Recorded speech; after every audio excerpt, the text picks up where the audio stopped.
And good afternoon, good evening, and good night, and welcome to today's episode of the Law, News and Laughter podcast. It's a big day, people. It is the last Sunday here in Oz, because it is now 9 a.m. on Sunday, before the little one goes back to daycare, and then big school. But more than that, some big things have happened. The lawsuit from the Biden administration against Texas for the Senate Bill 4 has dropped.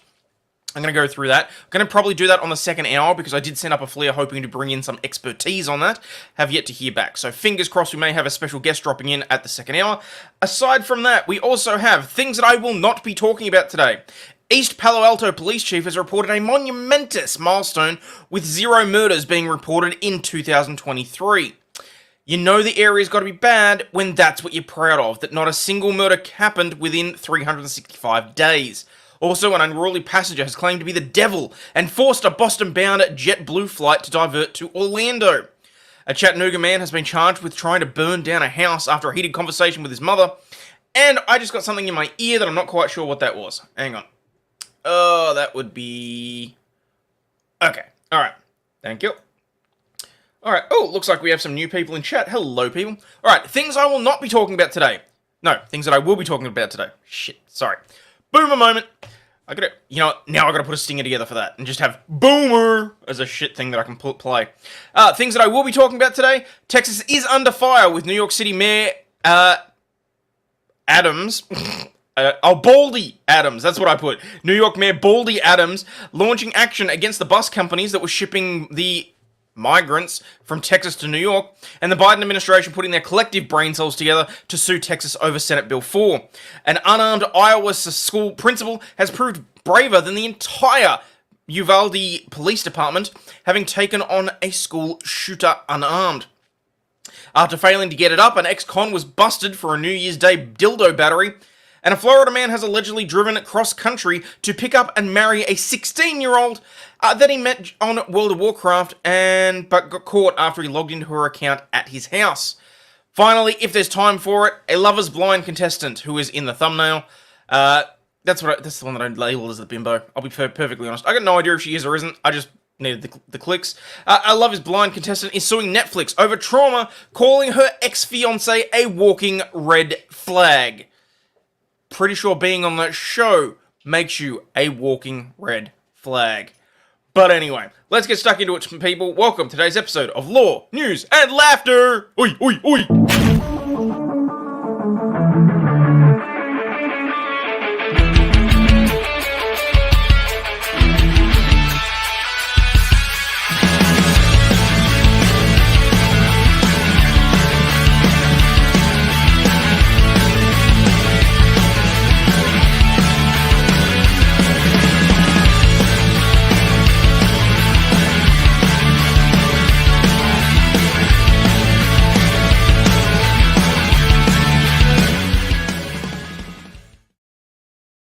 Alrighty. So, just very quickly, I can see that Mighty took the first place. Tina is here. Tia is also here. Got it. The dog is also here. Freedom Ring, hello, Psychodoll X, Jason J, Just Cause, Porcelain Thunder, Burroberry's got your message, thank you very much. I will save that for tomorrow, so if you want to send it through, more than happy to. If anyone at any time wants to send me stories to go through on the show, more than happy for you to do so. Twitter is probably the best place to do it, otherwise Discord in the stream ideas section. Forbidden Ruin, boom, I'm on time, not late, and not Ricada. Well, congratulations on that one. Emma Moore, hello, Leafy Fifey Foo, Guy Fan number 1. You know, my brain still goes to Guy Fano. Jason J, making Detroit conveys and that homemade mac and cheese. Ooh, mac and cheese, nice. Bad Does It, good to see you. Homemade chicken noodle soup, fair enough. Shelby, hello. Heyo, good to see you, that's a new name, thank you. Bye, Franz, Viking Buddha, Tammy F. Does anyone know when the Courtney Clenny trial is, when it's due to start? I don't know the exact date. Oh, hang on. Let me just quickly, because I want to follow that myself. What do I need? I need tools. I need any time within the past month. 3 days ago. OnlyFans model Courtney Clenny fighting cross prosecutors over evidence ahead of the murder trial. Nope, don't care about that. Don't care about the details. I care about when it is going to trial, which is almost always the last thing that they say in the story. Prosecutors don't believe Clenny will be able to show the video because she submitted it past the deadline for evidence. Okay, so they're still arguing over pre-trial stuff. From the sounds of it, it was supposed to be in January, but it might be pushed from the sounds of it because it looks like she's trying to have further information put in. When was this? Nope, so that's the court. What am I doing? Why am I not just going to Court TV? Hang on. CourtTV.com. Karen Reid Motion. Nope. Where's the on the docket? Courtroom coverage. They're not quite there yet. Why do they not have just an easy, simple, straightforward enough search function? Would be very helpful. Screw it. Long story short, don't know. Need to know. TV.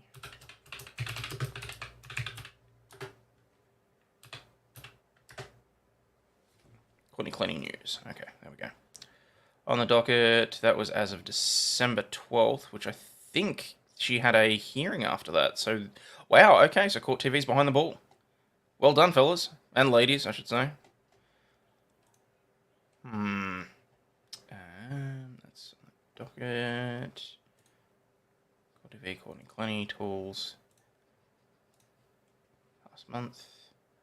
Because that's the last thing that Court TV has, December 24th. What's Radar Online got? Revealed she plans to use a witness ahead of the murder trial.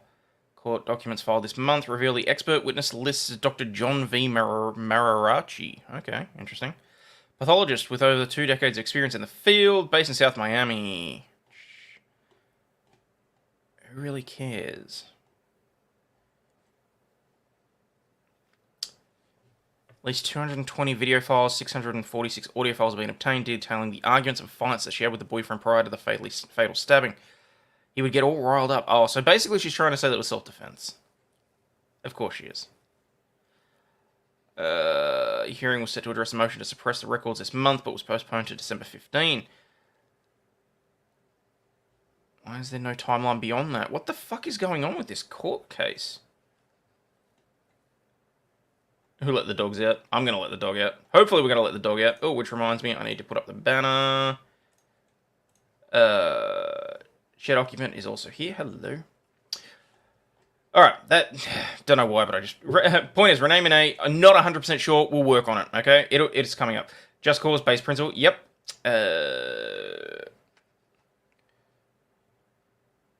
Shed occupant. Crimson Queen. Hello. Zap Brannigan is here on time. Lovely. Look up the Milwaukee cop that was 3 times drunk over the limit, crashed into a semi. Yes, I know, Jason, you want me to look at that one. I have a very set plan today. I already went and derailed that. Oh, so what the hell? We'll have a look. Very quickly. Was it Milwaukee? Milwaukee cop 3 times over limit semi truck. Alright, so that was 2 days ago. That'll do. Alright, we'll go with that. Nope, that's a very short one. Surely there's better news coverage of that. Yahoo News will do. Almost never reputable, but we'll give it a go. Oh, doesn't he just have a punchable face too? Alright. Off-duty Milwaukee officer who died in a crash had blood alcohol level 3 times the legal limit. Oh, it's purely a video. A 23-second video. Lovely. Wow, they really don't want to cover this, do they? News about a Milwaukee police officer who died after a car crash last month. The medical examiner just revealed James Nowak's blood alcohol level was 3 times the legal driving limit. Nowak was off duty when his car crashed into a semi on Pennsylvania Avenue in Oak Creek December 3rd. He died 3 days later.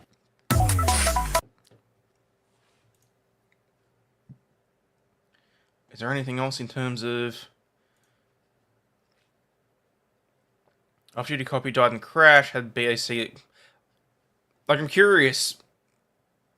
Oh, it was because they were charging the driver, the truck driver, weren't they?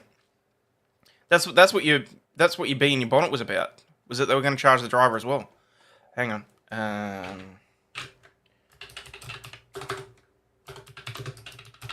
So 3 times over limit.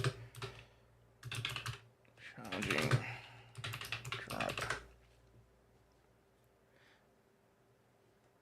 Dunno. It's not. Bring it up. Hang on. Oh, I forgot Milwaukee. That's why. Milwaukee police officer 3 times over the legal limit. Are they still planning on charging him? Because I'm not seeing anything about it, unless they're majorly suppressing it. Anyway, all right, Renee, that's fine, Renee. All good. Detroit economies, are they sprinkled with crack and stabbed? Did you read about the lady in Florida who poisoned her neighbor's pets? 2 cats and a pregnant chihuahua. She's been arrested. All 8 pets died, including 8 puppies. Jesus, no, I didn't, but let's try and steer clear of that. Grady Judd did a news report on it. Even Grady may not have been able to bring that up. Hey, Shinny. Hope she gets her just desserts in jail before it reaches trial. I don't, because it'll be an interesting trial, and that may be the biggest trial that we have this year. Wim, hello! Let me bask in your adorance. How are you doing, Wim? Can you look at the dick pics I sent you while you're at it? No. Marty, your emails automatically go into my trash bin. Just, you've got to stop sending them, okay? I get it. You search the web for the smallest dicks that you can find that still look bigger than yours, and you email them to me. I understand it, but they go directly into the trash can, okay? 2.41,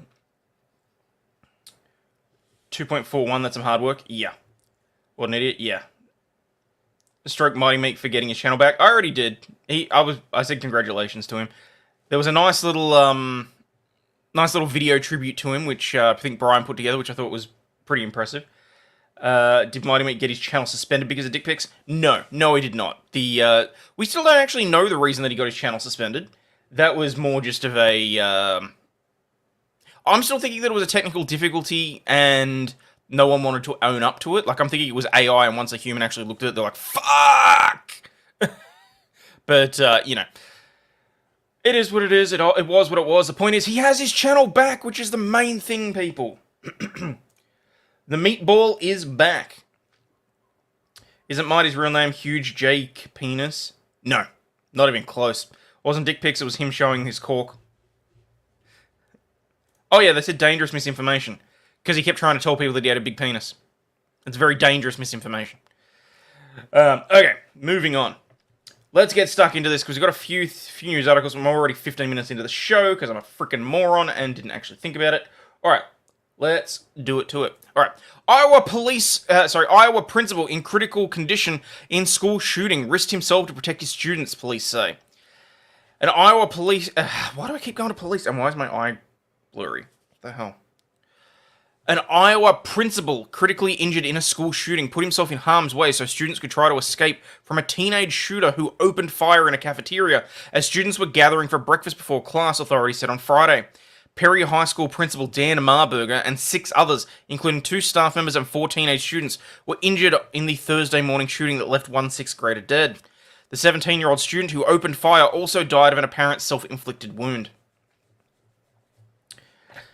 The State Department of Public Safety said Marburger, who is being treated in a Des Moines hospital, acted selflessly and placed himself in harm's way in an apparent effort to protect his students. This is what you need out of teachers.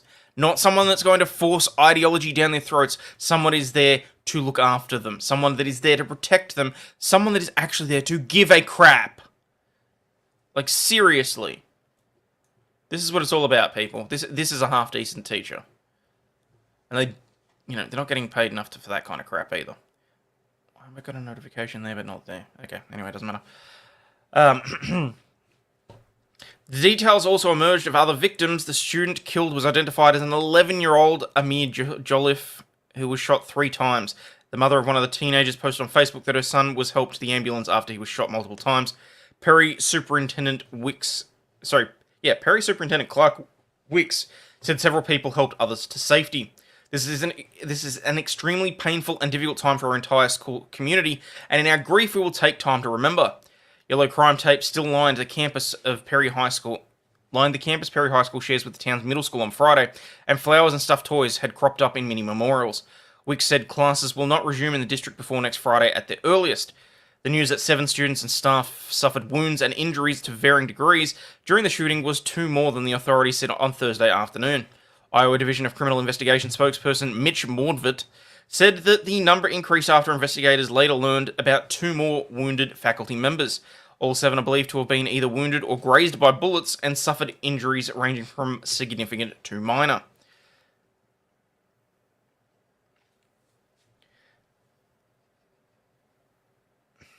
Yeah, he was 11 years old, unfortunately. As of Friday, Marburger and 2 students remain hospitalized. In the Facebook post on Thursday night, the principal's daughter said that he was in surgery all day and is currently stable.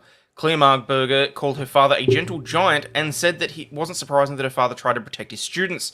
As I heard of a gunman, I instantly had a feeling my dad would be a victim as he would put himself in harm's way to benefit the kids and his staff, she wrote. That's just dad. Mordvit said Marburger, who has been principal since 1995, did some pretty significant things to protect others during the shooting, but didn't release details.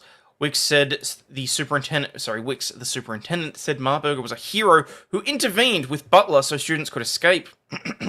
Wicks said other staff also acted heroically, including middle school assistant principal Adam Jensen, who carried a wounded student into the safe area.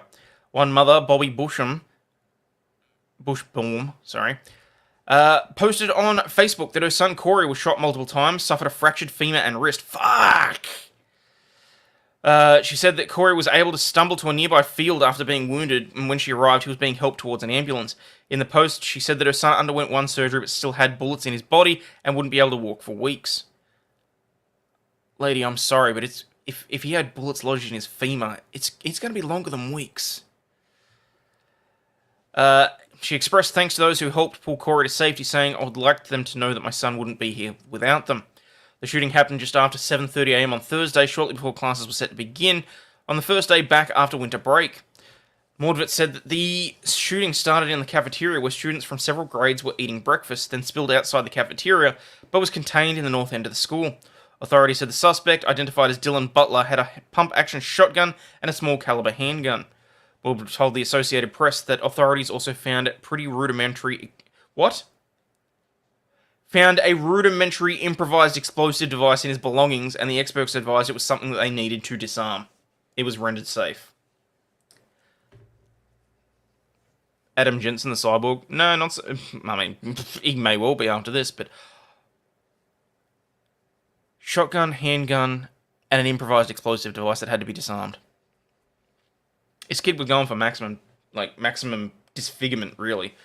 I mean, it depends how big the explosive device was, but Jesus. Law enforcement official briefed on the investigation said federal and state investigators were interviewing Butler's friends and analyzing his social media profiles, including TikTok and Reddit. Oh shit, he was on Reddit. However, authorities have provided no information about the possible motive.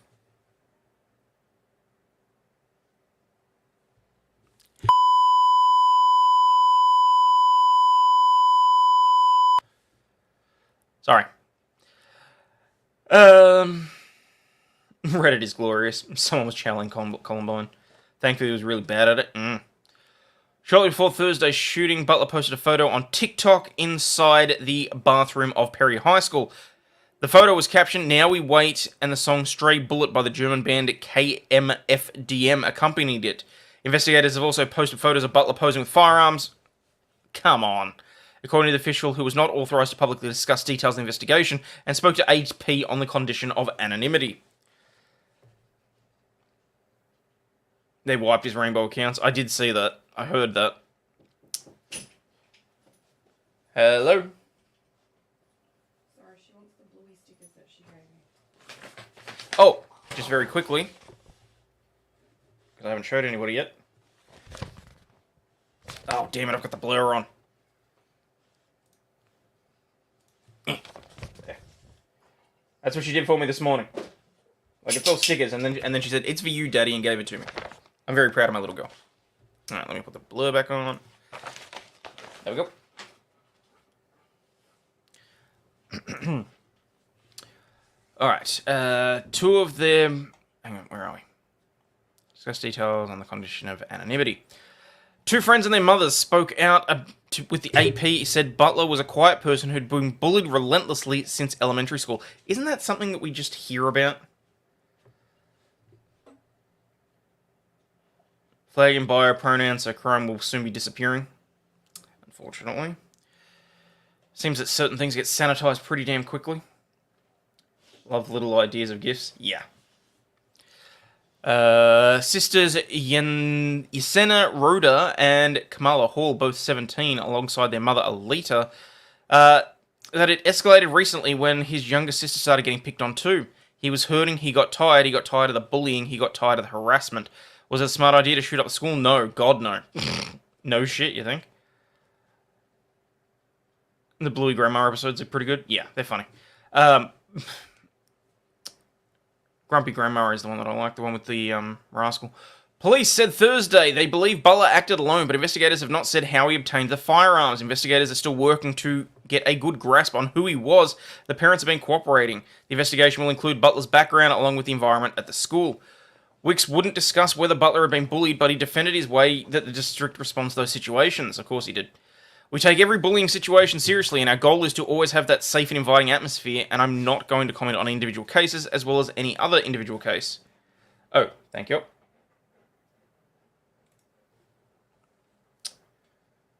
She actually asked for hammer bun this morning, which I thought was hilarious. Give the girl a cupcake, she got one. She's got one for later. It's way too early in the morning to give her that much sugar. Yes, hello, I have a dog under my desk. Butler's parents have been fixtures of the Perry community. His father is director of the city's airport after serving as its public works director for years, where he won praise helping clean up Perry after a devastating windstorm in 2020. His mother has also owned a small business and served the community on a city development board. The parents have not responded to messages seeking comment, as if they're going to make any sort of response. If he thinks he was bullied at school, wait till he's in prison. Isn't he dead? He's dead. He ain't getting to prison. Haven't heard KMFDM mentioned in the mainstream since Columbine. I was short and poor, got picked on all the time. Now I'm old and poor, but no one picked on me. Give her two, one for dessert, one with lunch. We'll see. We made an ice cream cake yesterday, so she may get to have some of that. On Thursday night, hundreds gathered for a candlelight prayer vigil at the park, where hours earlier students have been brought to reunite with their families after the shooting. Bundled up against freezing temperatures, they listened to clergy from many faiths and heard a message of hope in English and Spanish. Perry has about 8,000 residents and is about 40 miles or 65 kilometers northwest of Des Moines. On the edge of the state's capital metropolitan area, it is home to a large pork processing plant and low-slung single-story homes spread amongst trees now shorn of their leaves by winter. $1,200 for Scooter Granny episode makes me laugh. Yeah. The high school is part of the 1785 student Perry Community District School District. Perry is more diverse than Iowa as a whole. Census figures show 31% of its residents are Hispanic. Notice how they were happy to jump straight into race, but aren't talking even remotely about the other elephant in the room. Anyone else notice that? 31% compared to 7% statewide. Those figures also show nearly 19% of the town's residents were born outside the USA. Hey, Neo Dark Matter. Book Hermit, hello. Despite the shock of the shooting, Perry Mayor Dirk Kavanagh expressed confidence the community would get through the painful experience. Lizzo was there? Not so much. We're a small town. We will pull together in a big way to get through this. Dude, those parents are going to have to move. There's no way in hell they're staying in that. Yeah, ignore the rainbow. Mm-hmm. So. Lord, listen to your children praying. Lord, send your spirit in this place. Fuck. I didn't realize this was the actual vigil. I thought they were going to be talking over the top of it and stuff. Now I feel really bad for interrupting it, but at the same time, I don't want to get copy struck. Lord, listen to your children praying. Send us This is also a terrible energy drink. C4 Icy Blue Raspberry. Peace. Send us love, send us hope, send us peace. Sustain us, Almighty God, through your Holy Spirit. Our trust is in you. Show us your unfailing love. Rise up and provide strength as we face this unimaginable day together. Send us love, send us hope, send us peace. Know that even though we are a tiny town, the whole world is wrapping its arms around us tonight. I personally have gotten messages from as far as Spokane, Washington, making sure that we are okay. And I know that the alumni are thinking of all of us tonight, praying for all of us, because we are Perry strong, Blue Jay strong, Iowa strong. We'll get through this because we have each other, and we're going to do this together. We're going to rally around our survivors, our community, our teachers, our first responders, and we're going to show them what we've shown them every day for as long as I've known, that we appreciate them, enjoy them, respect them, and dare I say, love them. Okay, that was unintended, but I felt like I couldn't turn that off. When they say SSRI can cause self-harm thoughts in youth, what else could it imbalance? It's a damn good question. Aussie needs a prime. No, the prime here is horrible. I don't know what they do to change it, but it's sickly sweet. Even for my taste. Like, this actually has a, like, this has no sugar in it, so it's artificially sweetened, and it's got that, like, sticky aftertaste, but it's just reviewing an energy drink over a prayer, classy. Welcome to the show. Only all of them have been on SRSRIs. Yeah. Another Monster Coffee? Hell no. I did not. I got through like one sip of that shit. I couldn't do it. Celsius is my favorite drink at one a day. Good for metabolism too. Well, there you go. Alright. Alright, let's move on. Florida highway covered in 4,000 pounds of raw chicken after a truck crash on National Bird Day.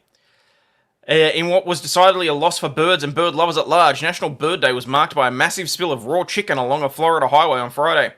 Though the day is not widely known to be celebrated, January 5 is National Bird Day, where you can just flip people the bird. And just so happened to be a day a semi-truck driver hauling 20 tons of raw chicken careened off the road, according to Florida Highway Patrol. I like most of the C4s, but I'm old school and just go with the sugar-free monster. Fair enough. My tenders. Oh, okay. straight into a river too, so that is going to cause some actual ecological damage there, having raw chicken dumped into the waterway. Video from the incident showed piles of cardboard boxes containing frozen raw chicken strewn about the roadway, spilling down the shoulder and into a nearby body of water. No wonder the KFC was out of chicken in Florida, quite possibly. W. McMaster, new name, hello. At least the alligators were happy. If it's already dead, it's still roadkill. Hauling 20,000 only loses 4K. He's a Chad. In addition to countless chickens impacted by the crash.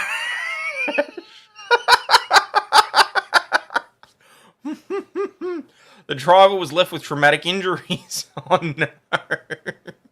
And it would have been too. I mean, look how bad that is. Like, far out.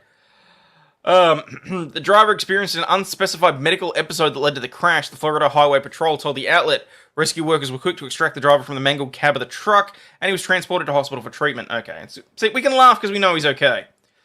Raw chicken, that's nothing. We have trucks full of live turkeys all over the turnover all the time. Oh, that's horrible to think of. Always keep 2 hands on the wheel, 2 eyes on the road, and your mind on driving, said the Florida Highway Patrolman, reminding the public in a post about the crash on X, formerly Twitter. Hey, Michael Stetson. Auto jack seized up. I mean, look. I'm still curious as to exactly how this happened. But there is video. I want to see if I can pull up the video. It's like a scene from Jurassic Park. And surprisingly, I can hear, like, cows. What sounds like cows. Oh no, that's just a never mind. There goes the price of the chicken again. It's a conspiracy. It's a conspiracy. Like, that is a hell of an accident. I really do genuinely hope that the driver is okay. I'm just going to bring that down because, of course, I'm a dumbass and I opened that up in Twitter. Alright. Oscar Pistorius has been released from prison 11 years after murdering his girlfriend Reva Steenkamp. Oscar Pistorius has been freed from prison after spending less than 9 years behind bars for the murder of his girlfriend Reva Steenkamp. The former Paralympic star, 37, fired 4 bullets at Reva while she stood inside a locked toilet at the home, striking her in the head and body on Valentine's Day in 2013. He became eligible for parole halfway through his sentence, which was ultimately set at 13 years, 5 months, after his manslaughter conviction was upgraded to murder in 2016. Look at that. Why did the chicken cross the road? That was literally the jokes about it. That was literally what the jokes were about it. Man, that wreck was foul. Bad. Vivek Ramaswamy asked about raw chicken spillage on the road in Florida. He said, "I'm not falling for your racist narrative." No. Having spent little over 3,100 days inside, he will swap a specially adapted cell for a cottage at his uncle's £2 million, £2 million pound 3-story mansion in the city in the city's affluent Waterkloof suburb. How does a manslaughter conviction get upgraded? The prosecution appeals. So basically, what will happen is that it goes to trial. The jury finds him guilty, or if depending on, it may be a judge-alone trial. Very rare, but does happen. Is live chat being a little bit wonky on Rumble? Maybe, because a truck driver could manage through his episode. Yeah, well, basically, if they're found guilty, in very rare instances, you can apply to have a charge upgraded. It shouldn't happen, but it does happen. Remember, this wasn't,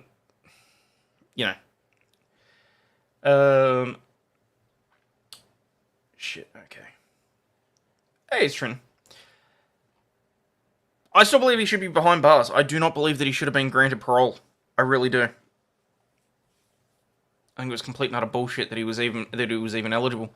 Tycoon Arnold Pistorius, Oscar's uncle, is reported to have hired armed guards with attack dogs and fitted the complex with razor wire and electric fences amid fears of possible reprisal. His nephew will be constantly monitored by officials until his full sentence ends in December 2029.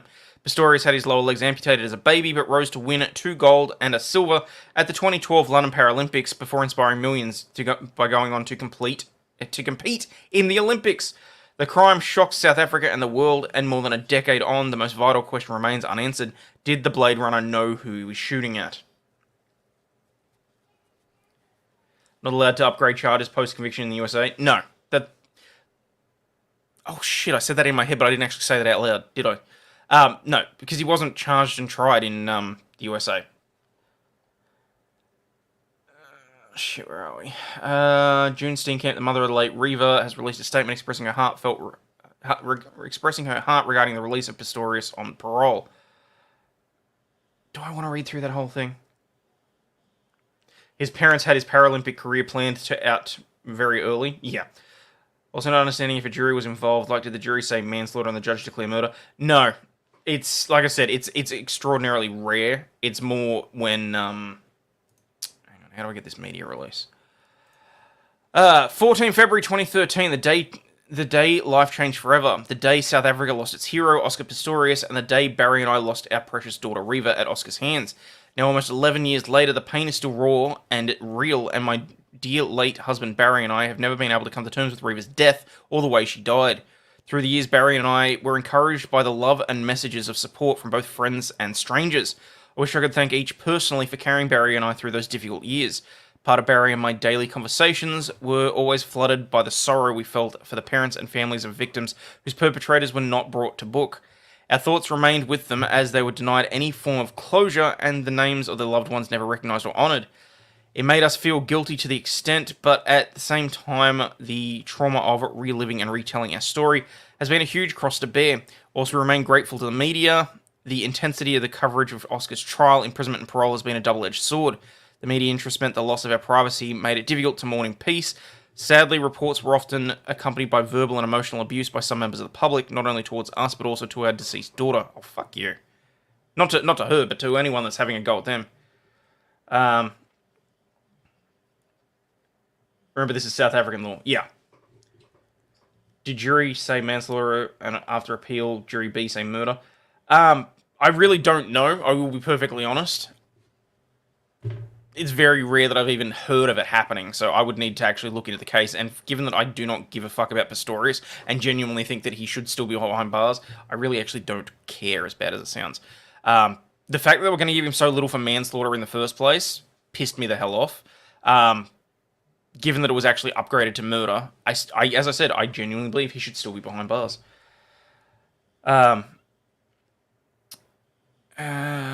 Shit, where did I get to?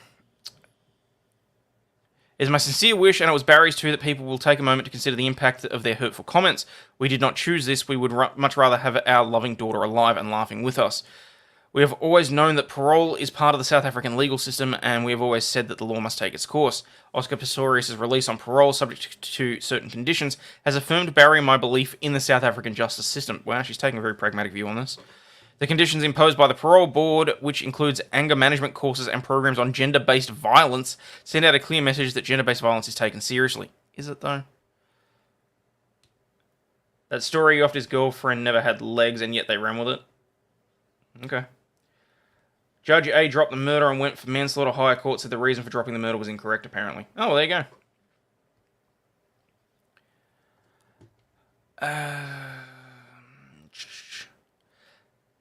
Has there been justice for Reva? Has Oscar served his time? There can never be justice if your loved one is never coming back, and no amount of time served will bring Reva back. We who remain behind are the ones serving a life sentence. With the release of Oscar Pistorius on parole, my only desire is that I be allowed to live my last years in peace, with my focus remaining on Reva Rebecca Steenkamp Foundation, the Reva Rebecca Steenkamp Foundation, to continue her legacy. Lastly, I again want to thank the public who supported me through the years, the media, and all of the friends who stood by Barry and me. A special thank you to the advocate, Jerry Nell, advocate Andrea Johnson, Duke de Bruin, the investigative team, Anaid Thart Hoffmeyer, my daughter Simone, and Tanya Cohen, who has guided and protected Barry and I through the years. So there you go.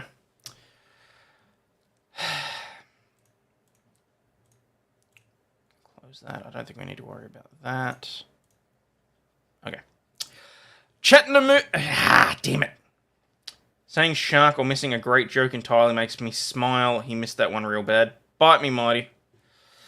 Chattanooga man charged with trying to burn house down after heated... Oh, fuck, it was the joke about it not having legs.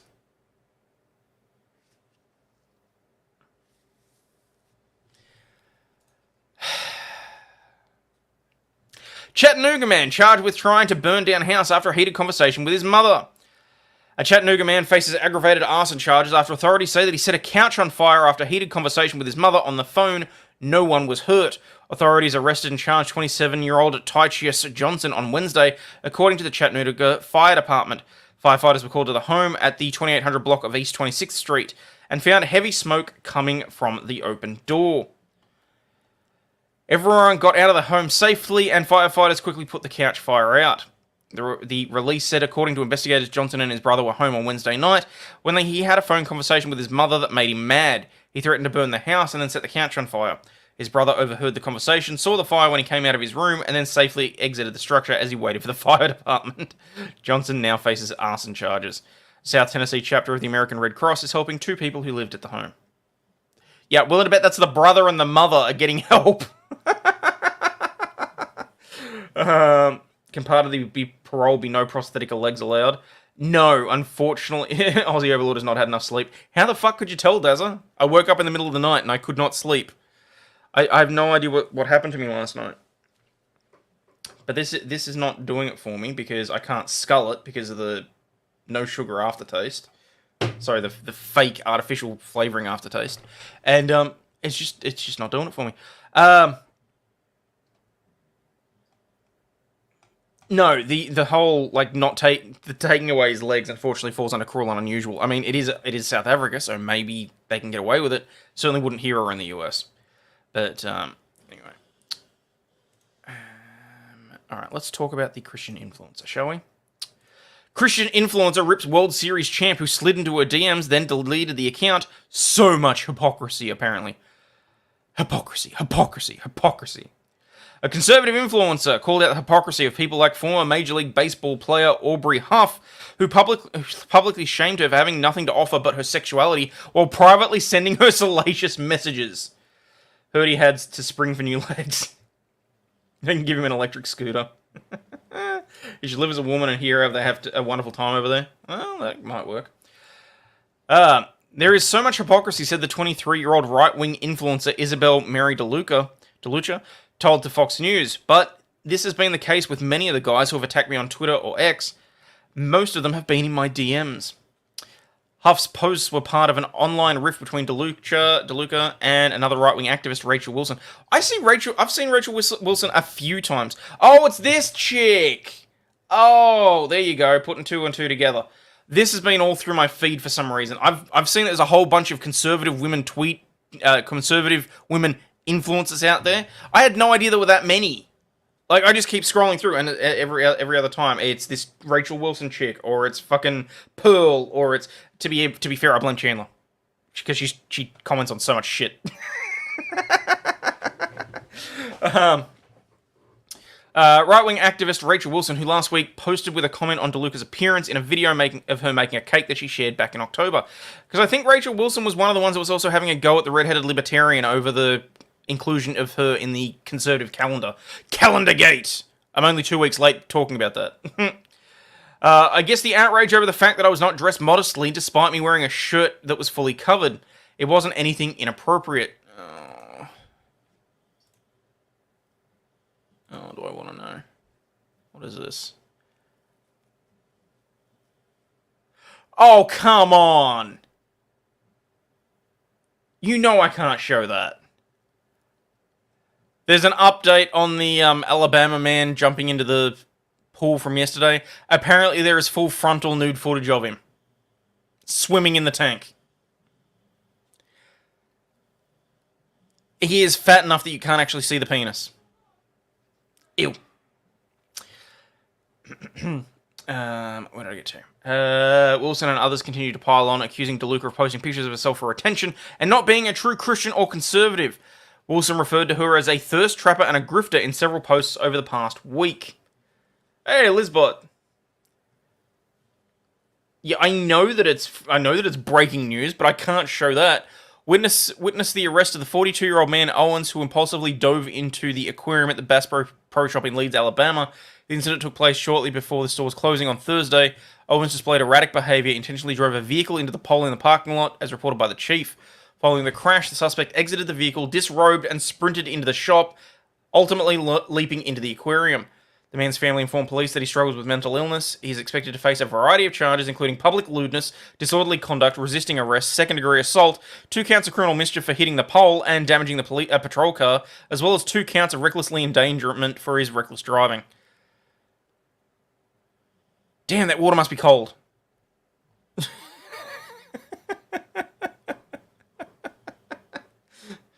Alabama man is a legend. He's a grower. It's January and the water is cold. That water must be fucking freezing is all I'm saying. So 1, my message just... The Discord messages don't go to trash chat. 2, you can't even see his penis. No, you can't, but I wouldn't show that anyway. YouTube would yeet me into Tuesday. Okay, back to this. Wilson and others continue to pile onto DeLuca for posting pictures of herself. Yeah, there's shrinkage. Has anyone seen Camelot since this incident? It ain't him, trust me. Actually, I tell you what, in the distance photo, that could be Cody. But then they've got the mugshot that's very clearly not him. Why do we still have this open? Close. What starts out as something like, oh, we're mad at you because you're not dressed modestly and you're a fraud, it turned into something very hateful and personal despite me not knowing any of these people, she said. This cat fight between Isabel DeLuca and Rach for patriarchy is proof that most of today's women even know their sexuality is all they bring to the table, complete with a desperate need for attention, crippling debt, drama, and delusion of self-worth, and a complete lack of accountability. This is funny. Huff, a 2-time World Series champion with the San Francisco Giants, got involved in the online dispute on January 1, writing in a since-deleted post on X that the catfight between the two women is proof that sexuality is all women like DeLuca bring to the table, complete with a need for attention, crippling debt, drama, delusions of self-worth, and complete lack of accountability. Seeing his post, DeLuca responded by writing, "This you," and posting a screenshot of a direct message that he allegedly sent her on December 25 that said, "Hey beautiful, let's collab over cocktails and bad decisions." That's exactly why this happened. Oh, we got a EU raid coming in. Thank you very much. Seeing his post, DeLuca responded by writing this you. This is funny. He's gotten involved in this because she ignored him. That's what this is. His ego was ruffled because she ignored the message that he sent. I promise you that's what this is about. Hundreds of pro-Palestine protesters bring the I-5 highway to a complete standstill, blocking all traffic. Just keep driving. 100 points. 200 points. 50 points. Bunk, bunk. You know, looks like a lot of speed bumps on the highway. Yeah. How can you say I have a delusion of self-worth, all I'm good for is sex and insult me, but you just DM'd me on Christmas Day basically asking to hook up? Look, I'll be honest, saying, what was it? Let's collab over cocktails and bad decisions doesn't necessarily mean that you're actually, like, looking to hook up. It's very clear what the intent is there, but he was careful with the wording. In terms of, what's that? Gianna De Laurentiis made a fortune cooking while wearing tight tops with big gazongas. Nothing wrong with that. Oh, there you go. Okay, it looks like the raid's coming through. Thank you. Only Minecraft. Maybe. It's 2024 and people still say anything in DMs like it's a private place. Yeah. People are freaking morons, honestly. Food Network, yeah. Boeing is grounded for 171377 MAX aircraft again by the AFA. By the FAA? Okay. Huff seemingly deleted his account on X just minutes after she exposed his message. The 23-year-old first got involved in political commentary over 2 years ago when she started posting right-wing videos on TikTok that went viral and were shared across other social media platforms. Do you realize exactly how big I could be if I actually said half the shit that goes through my head? I said that on one of Branca's tweets yesterday because he said that, what was it? They're having to put limitations on yourself on Twitter and other social media platforms. Honestly, I could say so much shit. I'd probably hit 100k, but I'd be banned like that. Seriously. Calendargate. we're only talking briefly about it because it's sort of like an offshoot. I didn't actually cover much of Calendar Gate at all. This is more the offshoot tiff between DeLuca and the Rachel Wilson. The Rachel Wilson, like she's somebody special. No, just, I was going to say the bitch, but, you know, just Rachel Wilson's fine. Wilson said she initially highlighted DeLuca to point to the type of female social media influencer that she believes pose as conservatives for male attention. No Ty Branca was on a roll last night on Gosney's stream. I couldn't make it on the Gosney stream. I did get an invite. Steve, if you're watching, I'm sorry I couldn't make it. I'm sure it would have been an absolute ball. No one would have been mad about the video if she was flat-chested. So many are pissy because she's fit and stacked. Okay. There are There are attractive women who enter right-wing politics spaces, knowing that they are full of young, disaffected men who are prime targets for what I call simp fishing. Wilson told Fox News, "It's obvious that the goal is to get male attention and followers, simps, which then translates into money and influence. Don't put a limit on what I say on Twitter. I don't care if I get banned yet again and another timeout." Well, see, because I use Twitter for connections, like to DM people and to contact people and that sort of thing. I mean, it really messed with both Nick and Cody having been off Twitter for a significant period. Turning off the filter on Twitter? Go for it. It was hilarious. Steve was downing sidecars, a lot of them, and got a bit salty at the end. Oh, no. Oh, no. Steve, no. Simcast is awesome. Simcast is great. As for Mr. Huff, his being exposed as a simp was a happy side effect, Wilson added. Men who claim to be against the type of pandering publicly only be contributing to the simp epidemic privately should be exposed. DeLuca said these sorts of criticisms from other right-wing voices like Wilson are nothing new. I think this happens to a lot of conservative women, especially who are younger and more attractive. And I see no difference between the hate that I receive from the left than what I receive from Christian conservatives. The truth is that if I was wanting to use my body as a way for attention, I wouldn't be in politics, I'd be in a different field. She'd be on OnlyFans, let's face it. Huff did not respond to requests for comment. TikTok is nothing but a platform for attention seekers, and that don't have the grit to put in an honest day work as most of social media. You know how I know that I'm doing something right? You know how I know that my content is actually worth it? None of my videos get any views on TikTok. None. Of the platform where it's supposedly easy to get, you know, a few 100,000 views or whatever else on a video, I think the biggest one I've ever got was 1,600. And they shut it off like that. So. She'd be Democrat running for office and then crying where OnlyFans was discovered. Have a personal X account and a business one.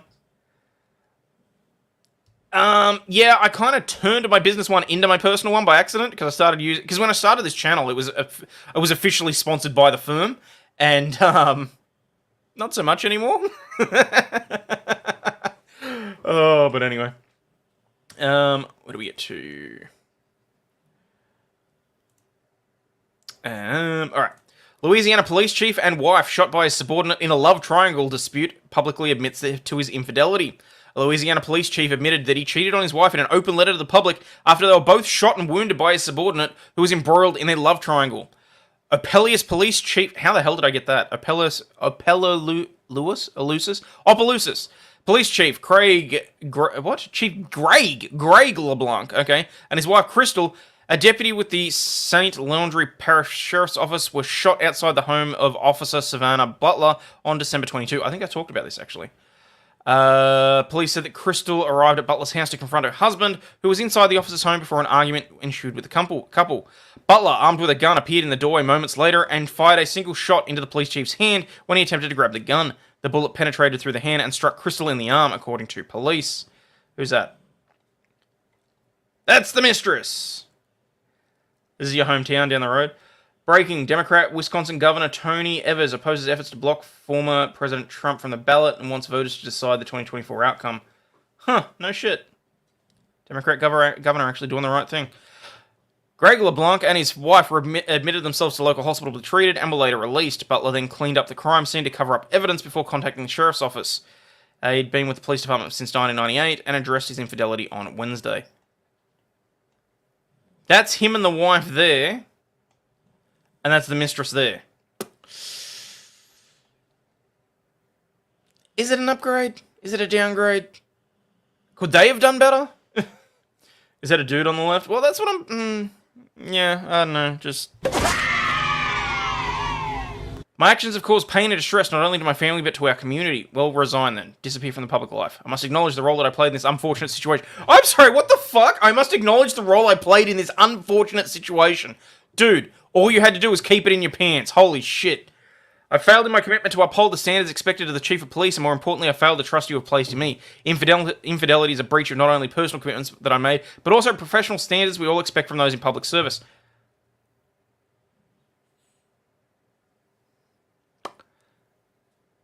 All this could have been avoided with a throuple. To quote Ron Swanson, my condolences to both of you.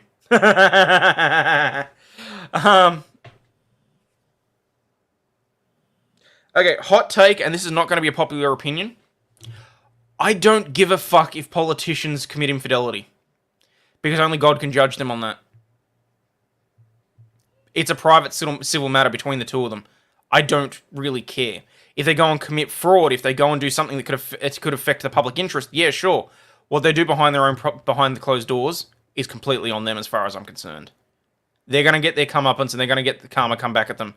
I don't care. So he's admitting that more than just a few bad cops? Maybe. He didn't fail his wife or his marital vows? It was interesting the way that he phrased that. It was very interesting how he phrased that. He did not directly reference his wife or butler in the statement. The police chief said that he is initiating an internal review with the police department and is committed to restoring the community trust. Butler, 42, turned herself into police at the St. Laundry Parish Jail on January 1, posted a $22,000 bond and was released.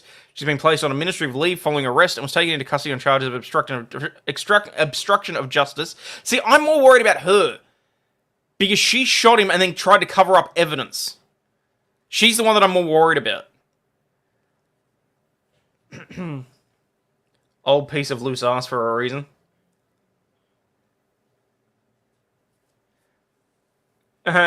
Keep your sex life out of the Capitol building, though. Yeah, that's true. That'll give you. That's look. Getting done up the ass in the Senate chamber is a little bit different. That's slightly different to me. If willing to cheat on wife, will cheat everywhere else in life. Surprisingly, no, Shufflos. Not necessarily, which is the really weird thing. It's alright to hire Farish, I got it. She's been placed on administrative leave following her arrest and taken into custody on charges of obstruction of justice, illegal discharge of a firearm, and negligently injuring. Crystal is a 20-year police veteran and was issued as a summons for trespassing on Butler's property. So they're all slightly different, yeah. Unless they're sleeping with a Chinese spy. Yeah, well then there's national safety implications. The old piece of ass police chief currently faces no pending charges according to law enforcement. He's the only one not facing charges out of that.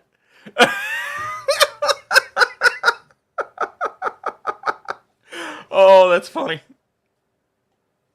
The investigation remains ongoing. The city of Old Piece of Ass is located 24 miles north of Lafayette, and has a population of 15,835 as of 2020. After rising to the rank of Detective Sergeant, Greg LeBlanc was elected to the police chief position in November 2022 and took office in January 2023. The couple have been married since April 2004 and share 2 children. I have some integrity issues with adultery in most cases. If the spouse can't trust them, why should the people trust them? My mother, I'm between you two. Okay. You're on top chat? Yeah, that's a rookie mistake. Rookie mistake! Alright, we're almost into the second hour, so we can start getting into... Oh, I gotta talk about this one too. Ex-con busted for New Year's Day dildo battery. After being derided as a limp dick in need of Viagra, an ex-con retrieved a pink dildo from a bedroom shelf and battered his girlfriend with the sex toy, according to cops who yesterday arrested the alleged assailant. Investigators charged Stephen Nurden, 38, who charged that he attacked the woman during a 1:20 a.m. confrontation on Monday at a residence in Pinellas County in Florida. He and the victim, a court complaint states, were arguing about whether their relationship... What? Were arguing about their relationship when he became upset about being told that he needed erectile dysfunction medication to address his sexual shortcomings. Oh, I'm not quite sure what I want to use here. Fuck it. Nurden, seen it right, allegedly then took the dildo and shoved it in the 37-year-old's mouth. Oh, no. The woman also told police that he punched her in the left eye while she tried to push him off. After being read his rights, Nurden claimed not to remember using the dildo as a weapon, but recalled that the victim had punched him in the right eye during their altercation. Arrested for domestic battery, dating violence, Nurden was booked into the county jail on first-degree misdemeanor count. He's being held in lieu of a $2,500 bond. A judge has barred him from having any contact with the woman that he is alleged to have battered. Additionally, if he secures his release on bond, he will be fitted with a continuous alcohol monitoring device. Continuous alcohol monitoring? How the hell does that work? Domestic double D batteries? Ladies, this is why you don't buy the ones with a plug. Nurden, who has an extensive rap sheet, was released from prison 4 months ago after serving more than 13 years for armed robbery, aggravated assault, and felonious possession of a firearm. I'm pretty sure that because she couldn't... He's going back to jail. Never had that problem, never been... I've been told not to go to sleep. No, really? Oh, there you go. Sounds like an alcohol tether. Huh. Go to the court document. I hope it was washed, or should be getting battered with batter. Ugh. Why isn't this loading? Oh, come on! I want to see the police report. Oh, you son of a. All right, never mind. All right, we'll move on to the big ticket items of the day. I'm assuming Captain Bipto is not in the house because this is going to really irritate him because we've got 2 separate cases that we're going to be looking at. If we can make it to the third about the bimbo suing for Love is Blind, we will. But we're going to start with New York City is suing the charter bus companies for transporting migrants from Texas. He clearly likes it up the bum more. Maybe. Depends who got used on. Suck my fake. Don't Jack Murphy the victim. Oh, Jesus. Okay, New York City is suing charter bus companies for transporting migrants from Texas. He just looks like such an upstanding citizen, doesn't he? Like someone that will provide all sorts of aid and help to anybody until they're on his doorstep, and then he sues over it. New York City is suing more than a dozen charter bus companies for $700 million, accusing them of illegally transporting tens of thousands of migrants from the southern border to the city under the direction of Texas Governor Greg Abbott. The lawsuit accuses 17 bus companies of participating in a bad faith relocation plan that violates state restrictions on abandoning needy persons in New York. It seeks financial damages to cover the cost of caring for an estimated 33,000 migrants that have arrived in the city on charter buses since the spring of 22. Filed in the state court on Thursday, the lawsuit marked the latest effort by the Democratic mayor to turn back busloads of asylum seekers sent by the Republican governor of Texas. New York mayor is such a peach. Huh? It's the face of a man who likes prison loving. Completely incompetent. We can use the donors that put these politicians in New York. Anything but hold himself accountable. Yeah. See, here's the thing. The reason I'm covering both this and the USA v Texas one is because these, to me, are 2 sides of the same coin. Because New York is basically saying, yeah, no, we can sue somebody for these people streaming into our state. But Texas isn't allowed to try and stop them from streaming into the state. This is really two sides of the same coin that I want to talk about. The mayor's in trouble then because he abandoned millions of needy people in New York City, his constituents. You're a sanctuary state, you asked for it. Yeah, well. The state has sent more than 95,000 migrants to the so-called sanctuary cities, including New York, Chicago, and Denver, in protest of Joe Biden's immigration policies, Abbott said last month. Amid an increase in bus drop-offs, both New York City and Chicago announced new restrictions in recent weeks, mandating the charter companies to provide advance notice of their arrivals. Within days, many of the buses began leaving migrants in suburbs surrounding each city without prior notice, drawing anger from local officials. Amusing that they're a sanctuary city until people start showing up with their hands out. Yeah, basically. Just love how the states expect the southern states to just absorb and pay for millions and millions of illegal, penniless immigrants. Yeah. Biden admin flew migrants to places, same thing. Yeah. Amid the increase in bus drop-offs, both New York and Chicago announced new restrictions. Oh, I already read that. On Thursday, New York City New York City Mayor Eric Adams, a Democrat, said the city would no longer bear the cost of reckless political ploys from the state of Texas alone, adding the lawsuit should serve as a warning to all of those who break the law in this way. Yep. That's why I want to get into the lawsuit, because I want to know what law's been broken here. Because why is it that Texas is not allowed to institute laws to protect themselves against illegal immigrants coming into their state, but all of a sudden it's okay for New York City to do so, for New York to do so. Know the difference between there, and there. Oh, you're fine, mate. Don't stress. I'm smart. SMRT. I am so smart. I am so smart. SMRT. I mean, SMART. Some of the bus companies appeared caught off guard by the suit. We don't make policies, said David Jones, an employee of Buckeye Coach LLC, one of the charter companies named in the suit. We're just a transportation company. Representatives for the other charter companies, most of which are based in Texas, either declined to comment or did not immediately respond to inquiries. Recent focus on the private charter companies, the Adams administration said, was driven in part by legal protections afforded to the state of Texas under a doctrine known as sovereign immunity. The lawsuit rests on a provision that state law that bars knowingly transferring a needy person from out of state into the state for the purpose of making him a public charge. The suit cites a report finding that for the trips the charter bus companies receive roughly $1,650 per person, far higher than the cost of a standard one-way bus ticket, as a testament to the company's bad faith involvement in the scheme. In a statement, Governor Abbott said the suit was a clear violation of the Commerce Clause, which guarantees the constitutional right to travel. Every migrant bussed or flown to New York City did so voluntarily after having been authorized by the Biden administration to remain in the United States. I don't have a boom sound effect, otherwise I would have used a drop mic one. 3 words, Interstate Commerce Clause, and migrant signed a doc stating they wanted to go to New York City. Right, the Bribham admin wants to sue Texas for trying to protect the border. Yeah, we're going to get to that. Every migrant bussed or flown to New York City did so voluntarily. As such, they have a constitutional authority to travel across the country that Mayor Adams is interfering with. Murad Adawar, the executive director of the New York Immigration Coalition, described the legal action as a distraction from the larger issues facing New York, arguing Mayor Adams should be focused on helping the migrants get on their feet. This lawsuit is one more way that the mayor for the mayor to scapegoat someone else for his lack of management and the situation. It is stop taking pages out of Governor Abbott's playbook and step up and lead the city of New York. Damn. Can Texas stand in for the charter buses since Texas had a contract and may have an indemnity clause? No, because they would be contractors as opposed to if they were state employees potentially, but more to the point. Again, sovereign immunity is absolute, so no, I would expect not in that circumstance. Hang on, what's happened there? I don't get it.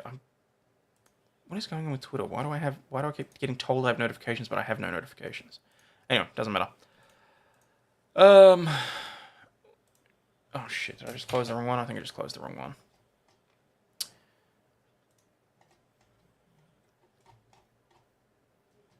Alright, so now let's have a look at what the New York City government website's saying about it. Mayor Adams announces suit against Texas charter bus company seeking $708 million to cover costs of caring for the migrants transported to New York City. Ain't gonna fly.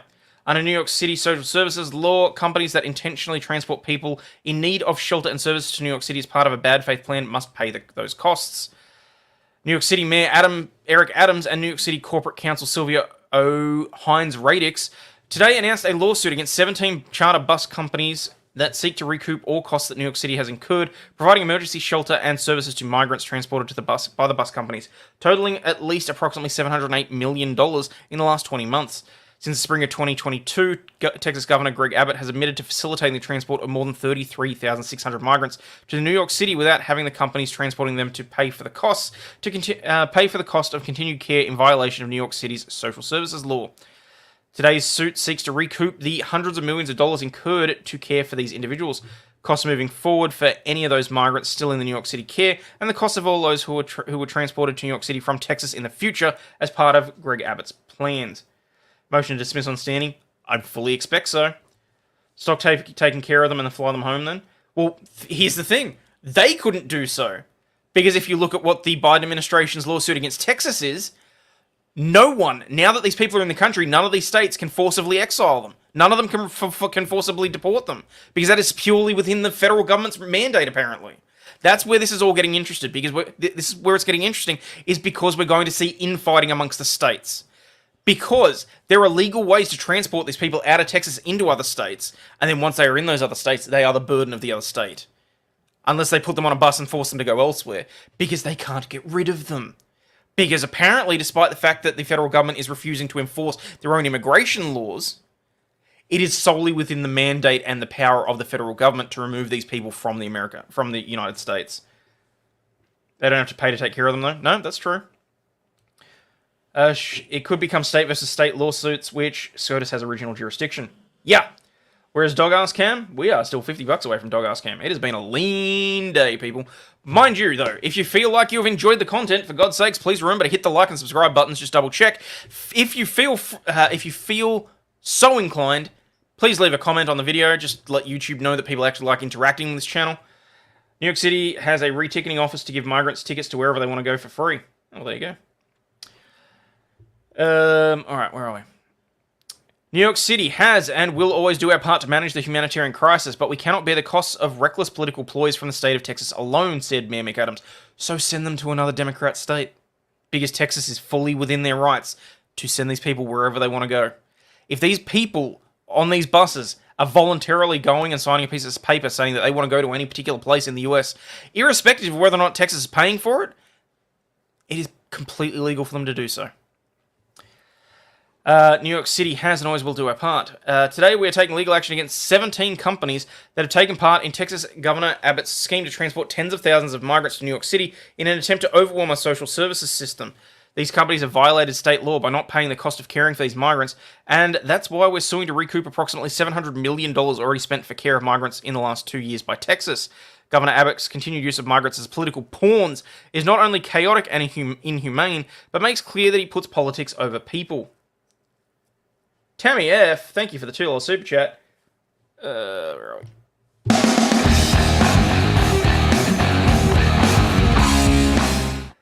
Always enjoy spending time watching your lives. Fantastic. Well, I'm glad that people are enjoying it. Does Texas not send them to California? They could well do, theoretically. Is it too politically dangerous to just lay all the blame on Biden? That's going to be up to the...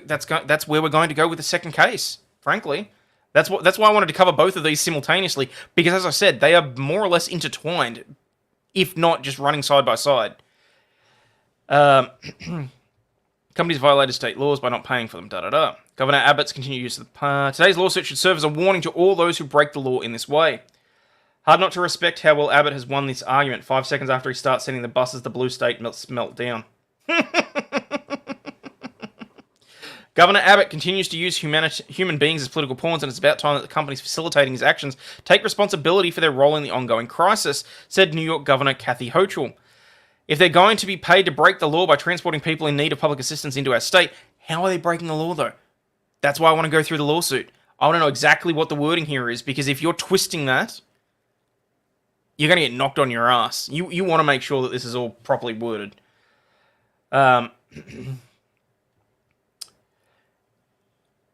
They should be on the hook for costs of sheltering those individuals, not just passing the expense along to hard-working New Yorkers. I'm proud to support the mayor's lawsuit. The 17 defendants named in today's lawsuit knowingly implemented Governor Abbott's publicly articulated plan without any regard for the individuals that they were transporting or in an effort to help manage the humanitarian crisis. That is fucking bullshit, because if the government has engaged private companies, it doesn't matter what Governor Abbott's... it doesn't matter what Governor Abbott's plans were or whatever. Because if it is a contract and then you're engaging in a service, it is no different than someone putting someone else on a bus and paying for the ticket. It is completely irrelevant whatever his motivations are. Yeah, to hell with hardworking Texans? Yeah. Who's using them as pawns by allowing them to freely cross the border? Never been a lean day here. Finally put cinder blocks under my couch to keep it from collapsing under my substantial girth. Dude, if it makes you feel any better, my side of the bed is starting to bow, and I'm really embarrassed about that. Where are we? Rather, it has been a bad faith conduct from which the bus companies and transportation companies are profiting to execute Texas's plan to sow chaos and shift the traditional cost of migration at the southern border to New York City and the other... Oh, I'm sorry, hang on. Because I'm fairly confident that someone just said the quiet part out loud. To shift the traditional cost of migration at the southern border. So apparently it's okay for the southern border to have to pay for all of this, but none of the other states, because it's a traditional cost, and therefore Texas should be... Needs an adjustable sleep number bed. I'm thinking about it. These Democrats don't really listen to themselves. It's really feeling like it. Didn't know you were alive. Oh, that sucks. Darth Australian. The traditional cost of migration at the southern border. So it's okay for the southern states to have to face the cost of what Biden's forcing through. New York Social Services Law Section 149, however, requires that any person who knowingly brings or causes to be brought a needy person from out of state into the state for the purposes of making them a public charge shall be obligated to convey such a person out of state or support him at his own expense. Okay. You know what? You know what? I know a way around that. I mean, there's no way that they can really deal with that going forward. Waterbed Hayden been sleeping on since 1985. How old do you think I am? Classic Democrat policy, it's great as long as someone else pays for it. Yeah. So here's the thing. I know how to get around this. Okay, fine. You don't want them in New York? The buses stop at the state line.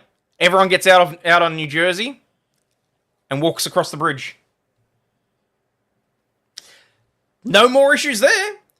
And New York gets to experience what Texas is, with people just flooding in over the border. How old is Boomer technically? Boomer is 32. In 3 days, Boomer will be 33. Speaking of which, we this month, instead of sourced Saturdays, I will be doing a birthday stream, which will be on Friday, which is also hopefully when I'm going to be doing my interview with the Christmas lawyer as well. I've got someone else that has agreed to do an interview as well, so things are really starting to look up and heat up. So my daughter's 32. I feel old to have 3 grandchildren. Stop in New Jersey, that's cruel and unusual punishment. It's no worse than what they're already experiencing, I think. Should millions of penniless Canadians cross into New York? Let's do it. That would be fucking hilarious. You know what? Texas has already done that. You can take the train directly into the city. They drop them at the train station. Oh, well, there you go. They found a way around it. But here's the thing. How would they react if they got to experience it themselves? Even if it was just like a demonstration. Imagine if you took a few 100,000 Canadians, piled them at the border and said, yeah, we're going to enter the United States from this direction. How do you think the other states would react to that? Because it's not Texas that isn't dealing with it that time. I think that would be interesting. Major problem with this lawsuit, it's called the US Constitution. They've also gotten 10 times the number of migrants from Biden's planes than Abbott's buses. Well, there you go. Aussie can legally drink in 2 days. Aussie's been able to legally drink for almost 16 years. Damn. Also, this C4 thing is just... I gave it a shot. I don't believe I'll be trying it again. We've been going for an hour 17. I've only gotten to here. I've barely drunk any of it because I can't stand the aftertaste. It's in a lawsuit. CBS News had linked to the lawsuit. We're getting to the lawsuit. Don't worry. I got it. Governor Hochul would be on the phone with Bribham to crying up a storm within minutes. Yeah. Where are we? Today's lawsuit seeks repayment of all costs, including shelter, food, healthcare, and more, totaling at least $708 million for more than 33,600 immigrants already transported from Texas to New York City, as well as the cost of migrants who continue to be sent in the future. Together with the New York City Department of Law, Paul Weiss, Rinkfind, Wharton, and Garrison LLP is representing the DSS commissioner in the lawsuit, led by firm chair Brad S. Karp, partner Michelle Hirschman, and special counsel and former DSS Commissioner Stephen Banks. For too long, Governor Greg Abbott has chosen to play politics with people's lives, Yeah, because there's no way that's what's been happening elsewhere. I'd be pissed if people came to Ohio from Canada via Lake Erie. Let vodka remove the aftertaste? Maybe. Can't stand the taste, that's what she said.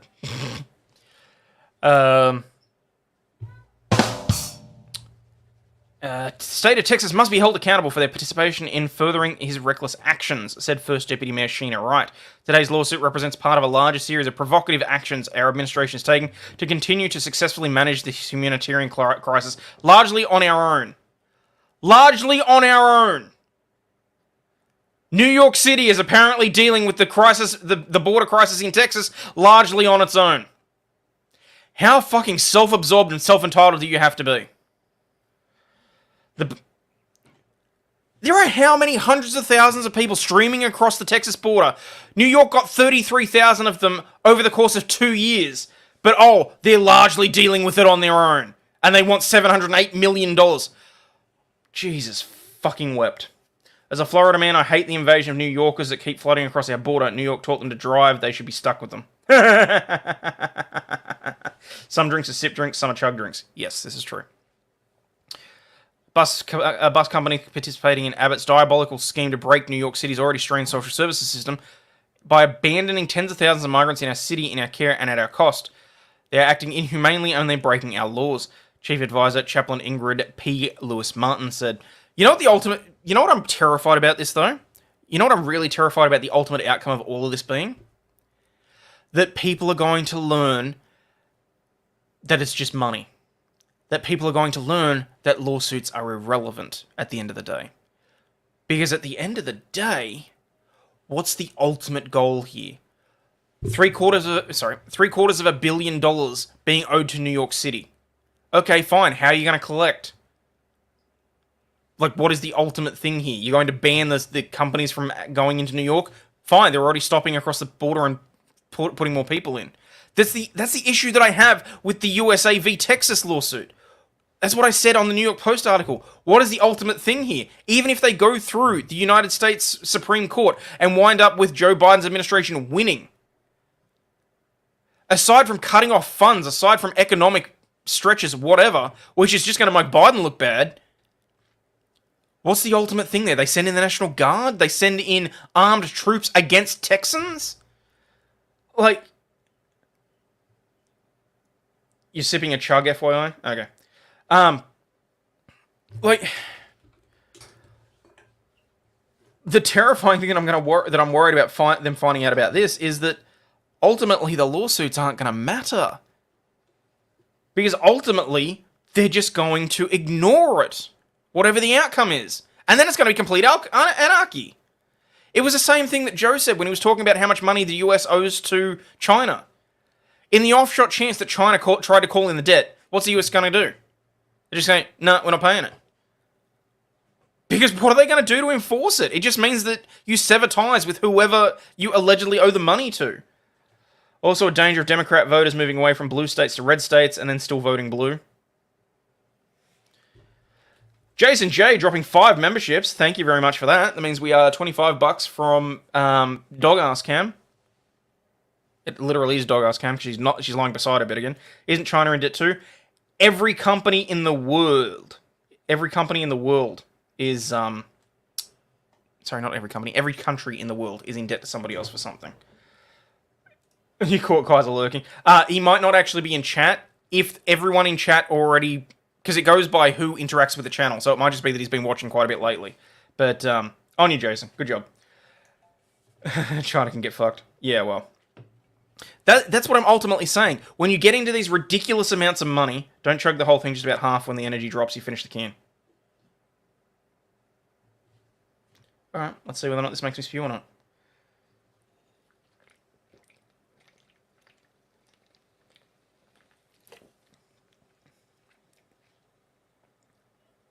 Excuse me.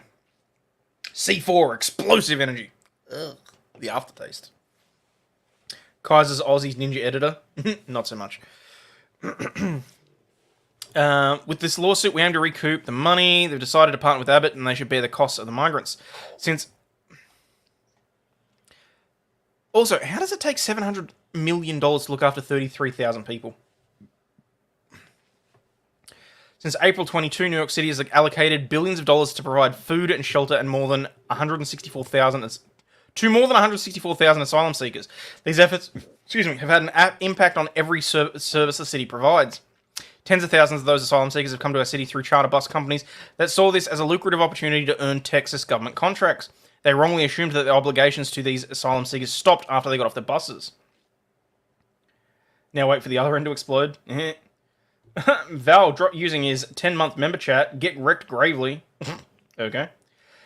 Put them up in hotels easily. True. $1 million for them, $1 million for the mayor, another $1 million for them, another $1 million for the mayor. See the explosive hotels they put them in? Oh, the expensive hotels. Okay. We're suing these bus companies so that they fulfill their legal responsibility to continue to support the asylum seekers they dropped off, and so in the future, these bus companies should think twice before supporting Governor Abbott's reckless scheme to induce chaos into the city. New York social service law prohibits exactly what these bus companies are doing. They're participating in a bad faith plan orchestrated by the state of Texas to shift the costs of care for the needy individuals to the New Yorkers and overwhelm the social services system. Okay, they're just going around and around now.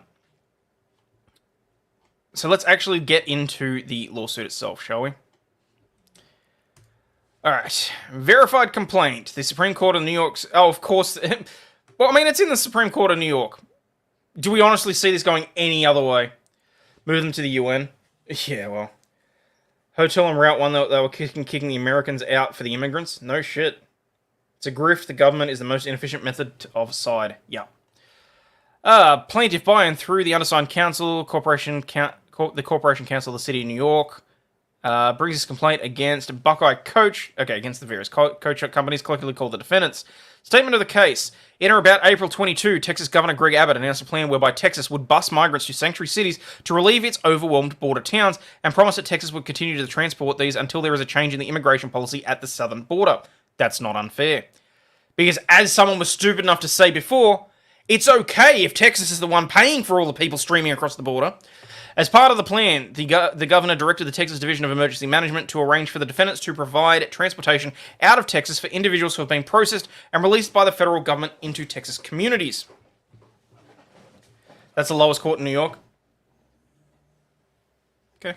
The defendant's implementation of the Texas governor's plan is not part of a human-centered initiative to help individuals vindicate a constitutional right to travel within the United States. Nor is their implementation of Texas governor's plan. I love how they tried to 86 that as the first opening thing, because they're saying, oh, it's not to assist them with their constitutional right to travel, which is going to be the major argument. Supreme Court of New York is the lower court. Okay. Texas has more economic growth than the entire US combined. Yeah, that's why I'm sort of like, well, hang on. If they're going to try and like put sanctions or impositions on Texas, I mean, you know. New York has a superiority complex, if that isn't obvious. Oh, it's always been obvious. The implementation of the Texas governor's plan is not part of it, nor is there implementation of the governor's plan protected by Edwards v. the state of California, which struck down a California statute criminalizing the transport into the state of a private car of the driver's brother-in-law who might have needed public benefits. Stripped of its essentials, the Texas governor's publicly articulated plan, which the defendants have knowingly implemented, is to shift to New York City and other urban areas the traditional cost of migration at the southern border so that they wake up to the reality that the open border policies are failed policies. Yeah, and? You still haven't explained to me exactly why Texas is supposed to be the one facing this burden when it is the feds that are forcing it upon them. And that, again, that's why we're going to get into the border crossing lawsuit as well. Because these do run parallel. I don't understand why... Like, this is what I don't understand. Everything's always about me. Like, where is the country patriotism as a whole? Saying, hey, we shouldn't be letting hundreds of thousands of people into our country and forcing another state to bear the burden of that. Like, there's no way in hell that would fly here in Australia. Sovereign citizens don't exist. Actually, no, let me say that may happen. But that's mainly because people wouldn't give a shit about Darwin. As of November 27, 2023, the defendants have earned millions of dollars in revenue from Texas for implementing the governor's plan. To earn this revenue, the defendants have transported or caused to be transported individuals from Texas to New York City and other urban areas, including Chicago, the District of Columbia, Philadelphia, and Denver. Okay.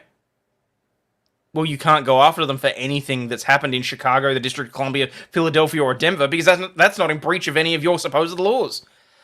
On December 29, 2023, the Texas governor announced the results to date of the defendant's implementation of his plan, so far busing tens of thousands of individuals to what he calls sanctuary cities, including over 33,600 migrants to the city of New York. The defendants have also bused 28,000 to Chicago, 12,500 to District of Columbia, 13,000 to Denver, and 3,400 to Philadelphia, as well as 1,300 to Los Angeles. New York has a law to address just this kind of conduct. Section 149 of the New York Social Services Law requires that any person who knowingly brings or causes to be brought a needy person from out of state into this state for the purpose of making them a public charge shall be obligated to convey such person out of state or support them at their own expense. Sovereign citizens identify as above the law. What he calls sovereign sanctuary cities? No, what Democrats call sanctuary cities. Yeah. Again, where he sent other ones are completely irrelevant to your claim. And as for this, any person who knowingly brings or causes to bring a needy person from out of state into the state for the purpose of making them a public charge shall be obligated to... There's a vague argument there that they don't strictly know that they're going to be there to be a public charge. I mean, for all they know, these people getting off the buses could be going to jobs. We don't know. That's all the Democrats? Yeah. Live outside Philly, won't be going to the city anytime soon. Probably for the best. Why doesn't New York want to help these poor people? Sounds like they're the ones being cheap and not helping spread the burden. That's basically what it boils down to, is they don't want to spread the burden. They're expecting Texas to cop all of it. And in the meantime, you've got Texas trying to stem the flow of people who are burdening their own economy. To be honest, this does feel like a coordinated attack on Texas. It feels like they're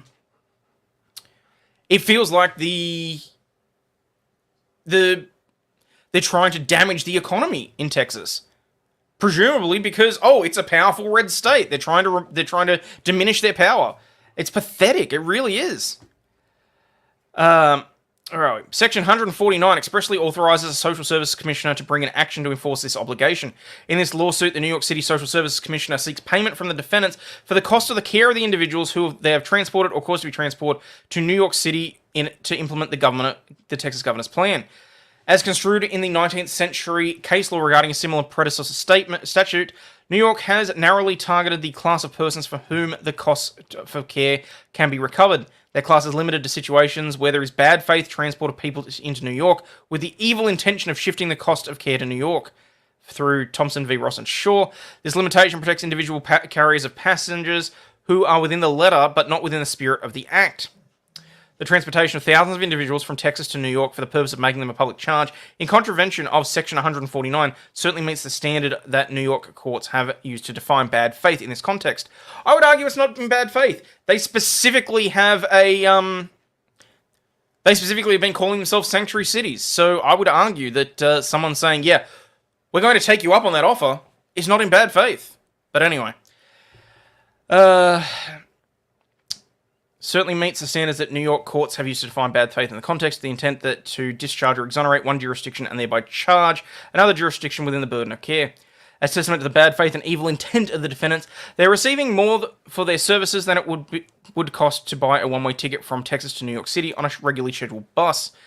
According to public reporting, based on the data obtained from the Public Information Act, the defendants receive roughly $1,650 per person on charter buses compared to $291 for a single one-way ticket. Damn. The officials in New York are just pissed that the money that they should be embezzling is being forced to be spent on illegals. How dare Texas? Yeah. Judge Hayden's chair, the C4's working. Yeah, the restless leg's going. In implementing the bad faith plan, there can be no doubt that the defendants are liable under Section 149 for the cost of care of at least tens of thousands of individuals. They have already transported from Texas to New York City and any additional individuals they transport in the future. The cost of providing care for at least 33,600 people who the defendants have already transported or caused to be transported to New York City is no less than approximately $708 million. This will get removed to federal court and dismissed immediately. New York courts have no jurisdiction over a Texas bus company. Yeah, no. I was fully expecting that this would go away fairly quickly. It's purely just, as I said, I wanted to do both of the lawsuits side by side because it's the hypocrisy of it. Like, I wanted to make it very blatantly obvious. As further evidence in their bad faith, certain of the defendants are now evading or assisting others in evading the requirements of recently issued New York City Emergency Executive Order 538. Order 538. Execute Order 538. I have a feeling Aussie is going to be an illegal immigrant to Texas with that impression. Oh, I doubt it. Shouldn't the cost fall on Mexico, or as they are allowing them to cross the border into the USA? See, and that's part of the argument. That's what really shits me, is that that's part of the argument that the Biden administration is making in their lawsuit, is that Texas can't force these people back into Mexico because it would be a burden on Mexico because these people aren't necessarily citizens of Mexico. Like, that blew my fucking mind when I read that. Like, holy shit. The executive order establishes a notice and time and place requirement for any operator of a charter bus who knows or reasonably should know that the charter bus will be transporting 10 or more passengers who are likely to seek emergency shelter or other immediate services in New York City. Since claims over 75,000 could get removed to federal court, it'll more than likely get removed to federal court. I mean, it's state v. state anyway. So much cheaper to have built the wall. Yeah. Massive tornado hit Fort Lauderdale in Florida. Sent you the video. Oh, shit! Whoa, okay, hang on. We interrupted this broadcast for some breaking news. Actually, let's go take a video. Dude, that's it. Oh! Wow. Oh my god! Whoa. What was that? It hit like an electrical grid. Holy shit! It probably took out a substation. Oh my god, Actually. Wow. Anyway, back to our regularly scheduled programming. Executive Order, Section 2, under the notice requirement, operators must alert the city of their anticipated date and time of arrival and provide information regarding, for example, a number of passengers, whether single adults or members of family are on board, the bus driver's name, the description of the charter bus. Further, unless the city has approved the alternate drop-off time and location, the Executive Order requires drop-offs to be between 8:30am and 12pm, Monday through Friday at loading zones on 41st Street between 8th and 9th Avenue in Manhattan. Shut down the bridges in New York City, let's get the federal prison started. Within days of the issuance of the executive order, rather than comply, certain of the defendants have begun to discharge individuals in need of care outside of New York City, and on information belief, given them one-way public transportation fare to travel into New York City in order to seek shelter. Who the fuck cares? That is not in breach of the order. What's going to be even funnier about all of this is if it causes the Supreme Court to rule that states can defend their own borders if the federal government fails to enforce the law. That's what I'm really hoping comes out of this, Jim. That is what I'm really hoping. Probably a water spout. Yeah, well, I mean, hey, it's still breaking news. It's still a water spout / tornado, and it took out, as someone said, probably a transformer, but it still looked cool. Oh, hang on. That's not a transformer. This is a transformer. Just because I could. I'm having so much fun with this thing. Within days of the issuance, they rather comply into New York to seek shelter. Plaintiff seeks an order preliminary and permanently enjoining the defendants to pay the New York City Social Service Commissioner the cost of the care of the at least 33,600 individuals that they have transported to New York City as part of the Texas governor's plan, and to pay for the cost of care for any additional individuals transported in the future from Texas to New York City as part of the Texas governor's plan. Lawsuit's just trying to stop the bus companies to work for Texas. That's what it is? Yeah. Alright, don't need to worry about the jurisdiction of venue and the numerous parties, because, let's face it, that's going to go forever. Where are we? Cost of caring for individuals who the defendants transported and caused to be transported from New York City to... I would argue that executive order, by the way, the fact that they're trying to overreach that into people that are being dropped off outside of state that travel in, that's a hell of a stretch as well. Did the federal court rule on the giant balls with blades on the Rio Grande? I'm not 100% sure yet, actually. Wait, can't say transformer anymore, it's a voltage step-down device. Are you seriously telling me I'm not allowed to say transformer anymore? Optimus Prime is going to be so upset. From April 22 through to December 29, 2023, the defendants have transported or caused to be transported at least 33,600 individuals from Texas to New York. And more are coming at a rapid pace. The defendants knew that they were transporting individuals and were likely to, and in fact did, seek shelter and emergency services from the city of New York. You know who used to protect the border? We the people. Somehow the government still can't do anything better than we the people. Hell no. No. Hell no. Government, as soon as you put someone in charge of something that is more than, say, 10 kilometers or, 6 miles away, shit just goes south. This very much... What the government should be doing is paying the people to protect their own border. Michael Bay presents Voltage Step-Down Devices 5. Revenge of the Fallen Step-Down Device. That's funny. New York City is going to put them all in a hospital and charge Texas $365,000 per week for C-19 infections so they can live in the hospital. God, if they do that, oh my god. As long as you say it's a transformer, meaning changing gender, it's okay. Oh, fuck that. Alright. Through December 29, 2023, the cost of providing shelter to the individuals and families the defendants transported or caused to be transported from Texas to New York to implement the plan was no less than $708 million. These costs are not regular costs of the fare for which New York City has budgeted, and these increased costs are having an impact on city services. No pay needed, just get out of the way. Yeah. We didn't need to do much border protection until the 40s. Rapid expansion of social programs expanded to non-citizens. Well, there is that too. Okay, so what are the actual causes of action? The plaintiff alleges blah, blah, blah. Defendants have violated Section 149 of the New York Social Services Law. The key element of the statute that the transport of individuals to New York be for the purpose of making them a public charge is easily met.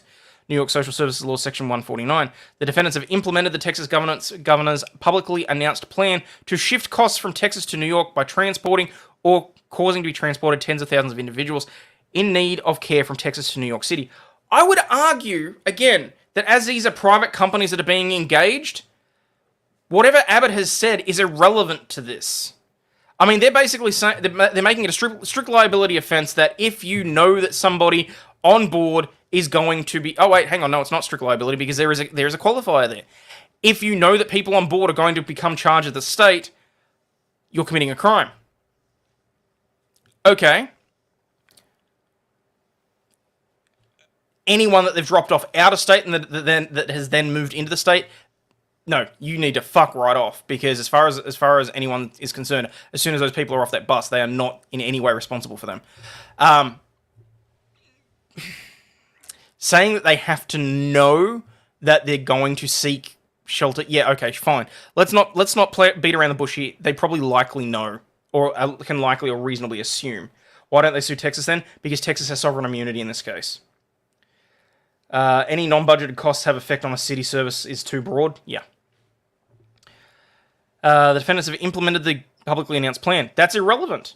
Funnily, if I remember correctly, wasn't a certain Democrat running the country during the 30s and 40s that highly contributed to the destruction of the country?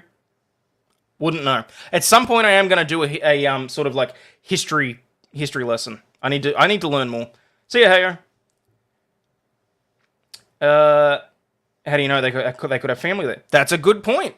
I mean, look, you've got to go by balance of probabilities. So what is the likelihood here?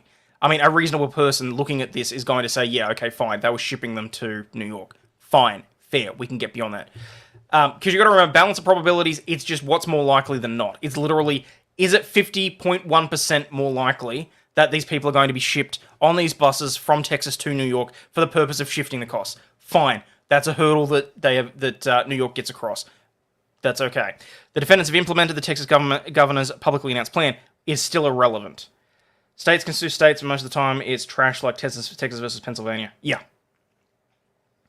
FDR, evil dude. Okay. Politician is a ward of the state, and voting for it is a crime. Okay.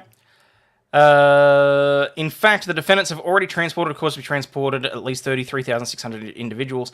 I love that they're going off the figure that Texas has released as well. It's not even that they've kept track of them or anything like that, because they couldn't possibly do their actual job or anything. They're having to go off the figure that Texas has released under their own Information Act. They will have a major problem with the Civil Rights Act of 64. It says any common carrier can't discriminate against people based on national origin. Well, there you go. Given the Texas governor's repeated public pronouncements about his plan, there can be no doubt that the defendants have knowingly caused individuals in need of care to be brought from Texas to New York. Wow, that's really the only thing that they're saying? Okay, all right. So what are they after? An order pursuant to Section 149 of the Social Services Law enjoining the defendants to pay the plaintiff, New York City Social Service Commissioner, for the cost of caring for the individuals transported from Texas to New York City. They know full well that these companies aren't going to be able to pay that. This is purely to scare the companies off from transporting anyone any further. But you know what the funny thing is? You know, it's almost as if Texas could just turn around and give them government grants to cover said cost, so they can continue doing it, at least for the intervening period. I'm not saying do it indefinitely. I'm just saying tell New York to get fucked. Texas versus Pennsylvania was for election fraud in 2020. Of course, the case didn't go anywhere. I'm also sure cannot discriminate based on passenger wealth. There is that too. Major carriers have lawyers too. Yes. They're also seeking an order pursuant to Section 149 enjoining the defendants to pay the social services for care of the individuals who are transported in the future. And an order, well, best of luck with that. Generally, you can't make that kind of order. An order rewarding the plaintiff such further and relief as just, proper, and equitable, including but not limited to reasonable attorney's fees. That's just the verification. So, I mean, look. This is an intimidation tactic. in my personal opinion. That's what this really is. This is them trying to say to the bus companies, if you continue doing this, you're going to get sued. Because there's nothing to say that this tomorrow doesn't get withdrawn. They're going to try and pull what money they can out of bankrupting these particular 17 companies. But this is more of a scare tactic to prevent any further companies from doing so. I personally am of the belief that if the companies continue to transport them to, say, New Jersey, to New Hampshire, to anywhere that's... I'm not even 100% sure if New Hampshire is close. I know New Jersey because I know from How I Met Your Mother the jokes about New Jersey. I'm not quite sure what the other states around New York are. Don't sue me for that. At some point I'm going to do American geography as well. But yeah, all they really have to do is stop, have them walk across the bridge, and they're done with it. Like, that seems like the most simple, straightforward way around this. They can't really sue them over this. New Jersey and Pennsylvania? Okay. Is going on Social Security being a ward of the state? To a certain extent, the definition does fit, yes. Texas could start their own bus company, state employees, and state buses. It's a good point. That's a very good point. Oh boy, that did not come out right. Didn't it? What did I say? Screw it, doesn't matter. Alright, but anyway, so as I said, the main reason I wanted to pull this one up is because there's competing arguments here that would blow holes in each other's cases. Because what New York is saying that Texas can't do, send them to Vermont and Maine. Okay. Oh, what you said. What did you say? Hang on. I thought you said that it had to... No, I thought you said erection fraud specifically, because it had to be... It's fine, I understood what you meant. I assumed you did that so that I didn't get yeeted, which I appreciated, so... New York basically saying that Texas can't do this is basically putting holes in what the Biden administration's suit against... Oh, what's that? Drop them off, load them into boxcars, and send them off. No! You're right, that does sound bad. I missed that. I think that must have originally got censored. But no, because as I was saying, reading through the Biden lawsuit, Biden's trying to argue things that the New York one is basically saying, no, you can't do. Which I think we've sort of got to get into that so we can sort of compare and contrast. So, hang on, where's it gone? Alright. President Biden v. Texas Governor Greg Abbott, legal battle over illegal immigration. The Biden administration is suing the Texas governor over the state's new law that empowers the state and local authorities to jail and prosecute those entering the country illegally, taking on the responsibility given to U.S. Customs and Immigration. The court documents say the administration is pursuing legal action to preserve its exclusive authority to regulate immigration under federal law. Now, we know that there's a supremacy clause. We know that any state law that conflicts with federal law is obviously going to be overruled. We have the same thing here. But the argument is, what happens if the laws are not being enforced? And I'm pretty sure Nick went on about this for a little while as well. New Hampshire and Maine are close to you. Oh, well, there you go. The court documents say the administration is pursuing legal action to preserve its exclusive authority to regulate immigration under federal law. It also states that Texas cannot run its own immigration system. Texas's law, known as Senate Bill 4, is invalid according to the lawsuit. So what did Abbott say? Abbott took to X and said, Biden sued me today because I signed a law making it illegal for an illegal immigrant to attempt to enter Texas directly from a foreign nation. I like my chances, he said. Texas is the only government in America trying to stop illegal immigration. Utah Senator Mike Lee also chimed in on X, blaming Biden for the problem, which has left Texas with no recourse. Biden wants to stop Texas from fixing the problem, one that he created by refusing to enforce the law. It's time to enforce the border or shut it down. The White House blamed Republicans for blocking the president's efforts to direct more resources to the border. Why would Texas want more federal resources? Why would you want more federal officers in your state? Get them the fuck out! No. Referring to the border security spending deal that Congress is yet to find consensus on. We really do hope that we come to a place where we can all talk about a bipartisan agreement, said Karine Jean-Pierre.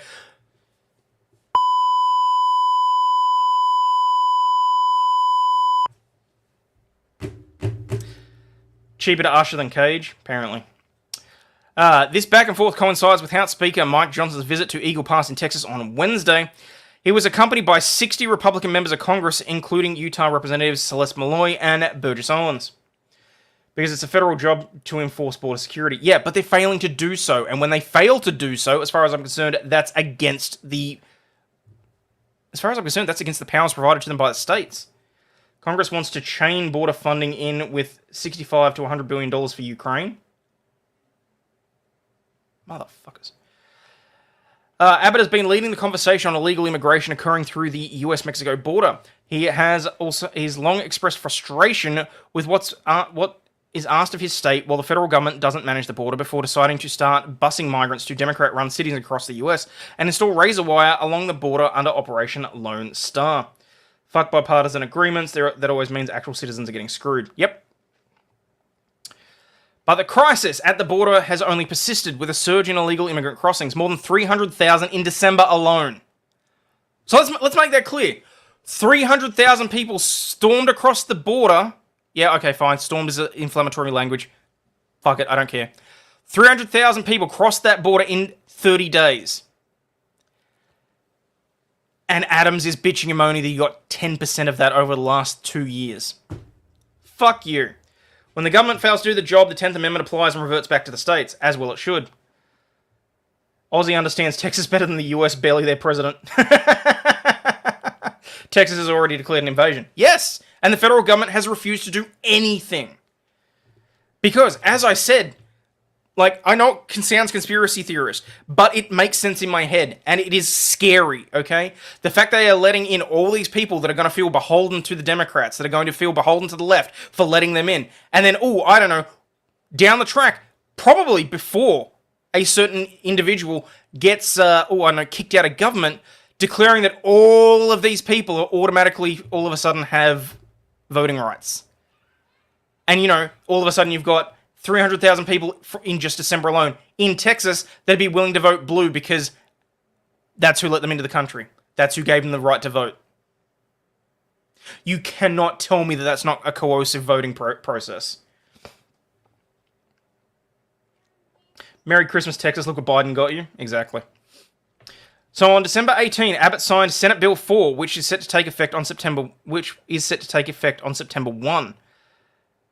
September 1. Damn, really? Pretty sure they need a constitutional amendment to do that.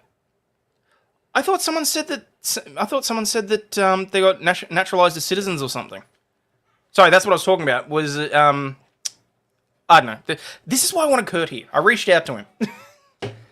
Don't the states decide on who can vote, even for a federal election? I have no clue. I will happily say that I have no clue. That's why I reached out to people far more intelligent than I am on these matters. And then completely nullify actual legal voters. Well, what could shift that is Biden blocked from giving voting rights, then Trump and Republicans do it, pulling them all to the right. Okay. Where are we? Okay, that might be a way around it. Yeah, that's my understanding, is that someone actually did that in the past. Is that I vaguely recall someone mentioning that Obama did it, and that someone in the 60s or 70s also did it. So,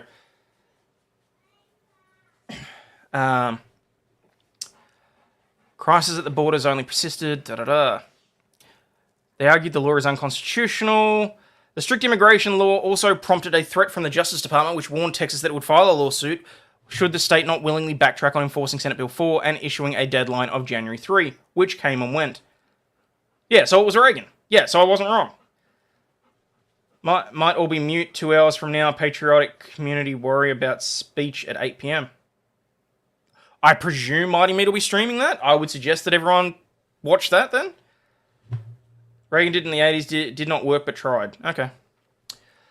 Senate Bill 4 is preempted and violates the United States Constitution, wrote Brian Boynton, the Deputy Assistant Attorney General, in a letter dated December 28. The United States is committed to both securing the border and ensuring the process of non-citizens consistent with the Immigration and Nationality Act. Yes, but where the act fails to meet crises. If you're not going to actually, I say start mass deportations immediately, the criminals, end of story, Biden just wants to ruin the country. Yeah, see, here's the problem, Just Cause. Because it specifically said in this lawsuit that it is illegal for them to do so. Because the federal government is the only one with the sovereign power to remove people from the country. And as I said, some of the stuff that the Biden administration has said in this lawsuit directly conflicts with what Adams has put in his lawsuit against the companies, which I think is hilarious. They can't vote currently, but many states do little to check if they have state ID, and many states give ID to non-citizens. Look, as bad as it sounds, how close do I want to get to YouTube eating me? How close do I want to get?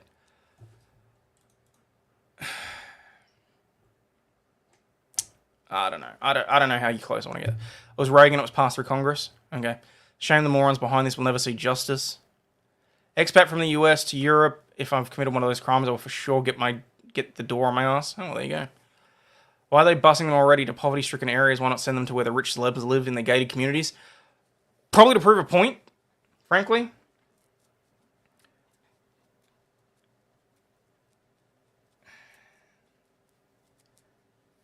No getting yeeted by YouTube. The United States is committed to both securing the border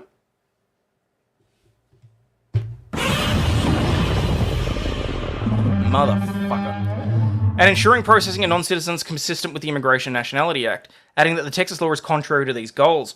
In response, Abbott, in a post on X, said that the Biden administration neither enforces the existing federal immigration laws, nor are they allowing Texas to enforce laws already illegal against immigration.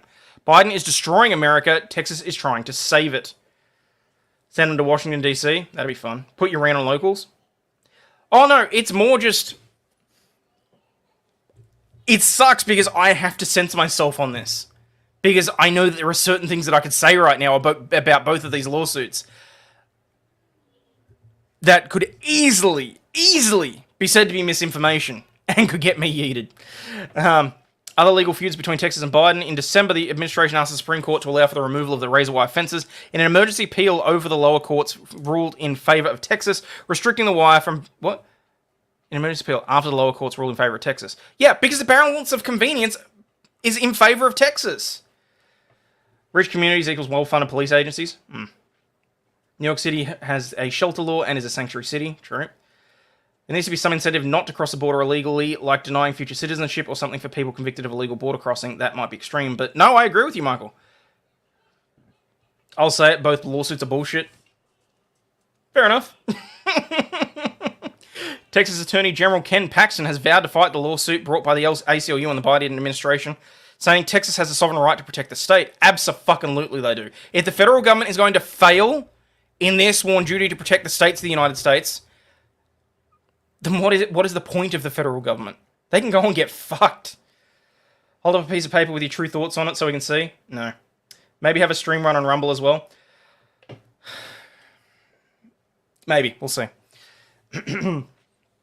Don't get danked or jailed over there. Well, the Attorney General is also leading 20 Republican states in legally challenging a federal policy instated under the current administration that allows for roughly 360,000 people from a handful of South American countries to enter the United States. Paxton argues the individuals who are permitted to enter the country would not be eligible to immigrate were it not for this policy. ACLU should change its name. The A clearly doesn't stand for America anymore. Nope.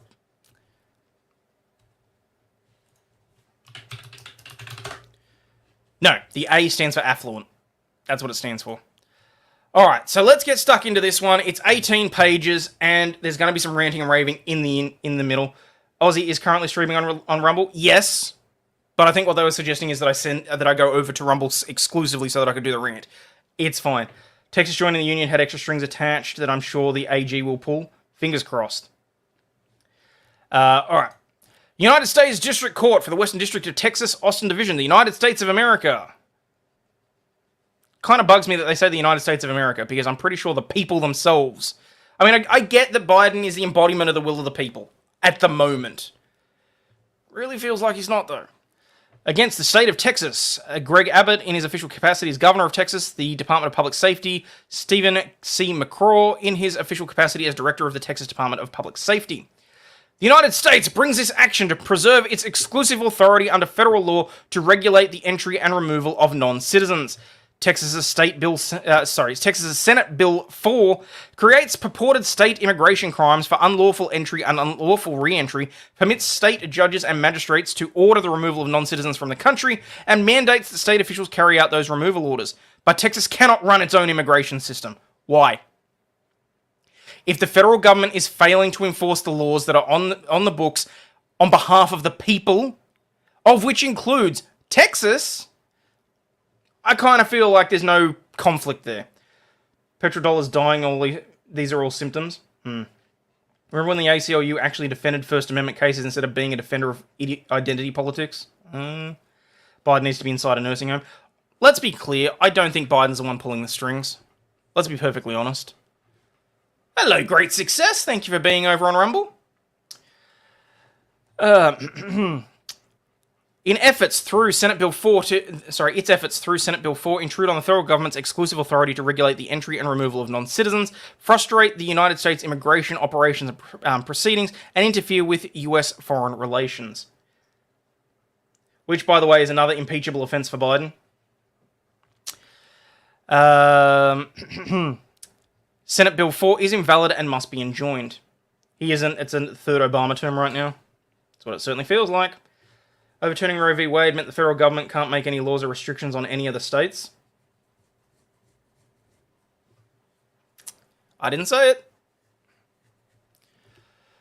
We don't have any moderators on Rumble, generally because they're not needed. Frankly, you guys can go ham over there. I don't care what you say. Nate is late as fuck. You're all good. The government of the United States has broad, undoubted power over the subject of immigration and the status of non-citizens.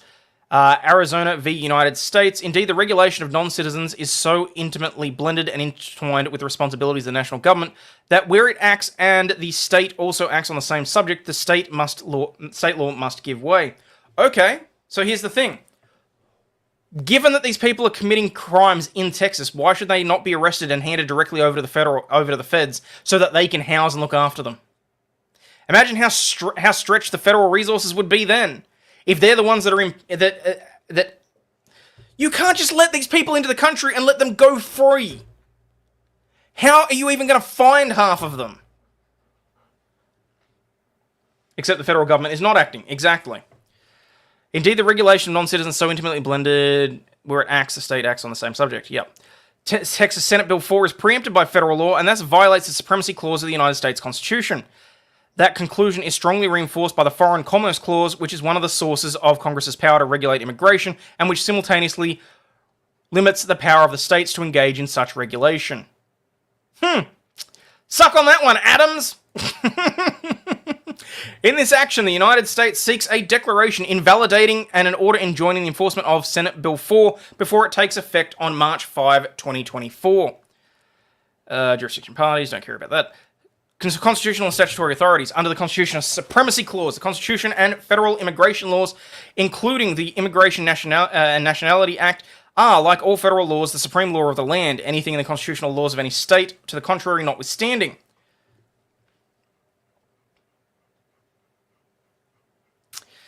Through the Supremacy Clause, state laws may be preempted in various ways. Under the doctrine of field preemption, the states are precluded from regulating conduct in a field that Congress, acting within its proper authority, has determined to be regulated by its exclusive governance. Just realized no dog butt. Thank you very much for that one. $5, so that puts us $20 away from dog ass. Foreign Commerce Clause doesn't apply to this situation. No, I don't believe it does either, but the point is they're still making the argument, which blows a hole in Adams' lawsuit.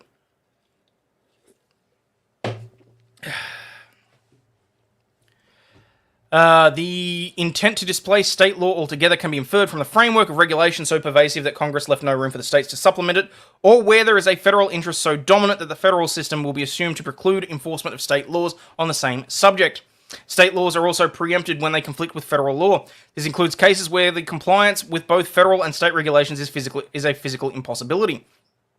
In those instances where the challenged state law stands as an obstacle to the accomplishment and the execution of the full purposes and objectives of Congress. The Constitution tasks the federal government with regulating immigration, foreign affairs, and foreign commerce. The Constitution affords the federal government the power to establish a uniform rule of naturalization, to regulate the commerce with foreign nations, and to exercise authority inherent in the United States' national sovereignty. Yeah, okay, fine. Again, you've got these in place, but you're not enforcing them. Is there any reason why Texas hasn't actually sued them for not enforcing them yet, by the way? Compliance with federal and state law in this case is not an impossibility. No, it's not. What they're saying is that there has to be a direct conflict. I don't see a direct conflict. I mean, if the federal government were enforcing their policies the way they're supposed to, there might be. But they're not. They're not acting on it. Thus, the Supreme Court recognized the government of the United States has broad, undoubted power over the subject of immigration and the status of non-citizens. Congress has exercised its authority over immigration to make laws comprehensively gaining the entry, admission, presence, status, and removal of non-citizens by enacting the INA and other laws regulating immigration. As relevant here, Congress established a comprehensive, integrated framework governing the entry of non-citizens into the United States. It has identified who may enter and how they may enter. Okay. Now I want to see this. 2 seconds, guys. Okay, so what was it? Section 8.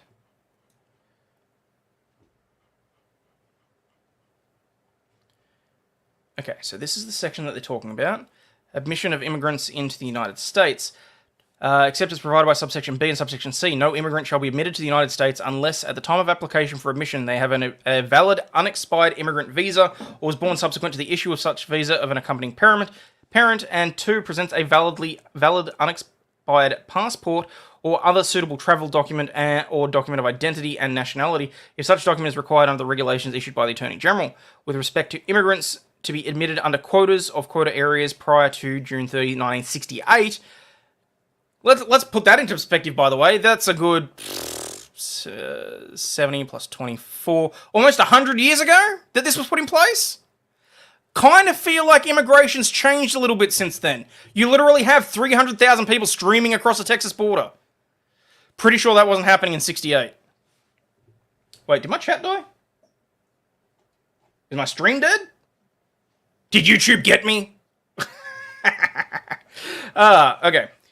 Section B, readmission without required documents, notwithstanding provisions in such case, classes under conditions as may be regulated, prescribed. Returning resident immigrants defined in the section who are otherwise admissible may be readmitted to the United States. Non-applicability to aliens admitted as refugees. The provisions of subsection A shall not be applied to an alien whom the Attorney General admits to the United States under section 1157 of this title.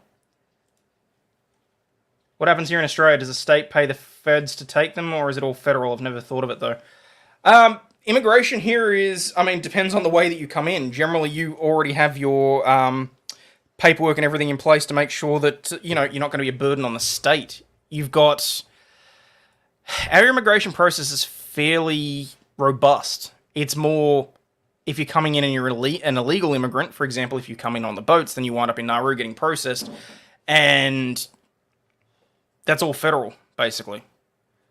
It's all done on the federal dime. Even if you come into, say, Victoria, as they keep them on an island, they do for a certain period of time, yeah.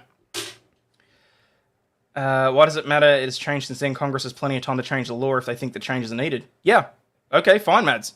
But clearly, in this circumstance, nothing has been appropriately changed. Much bigger than the Irish boat lift? Yeah. People manage to land. This is true.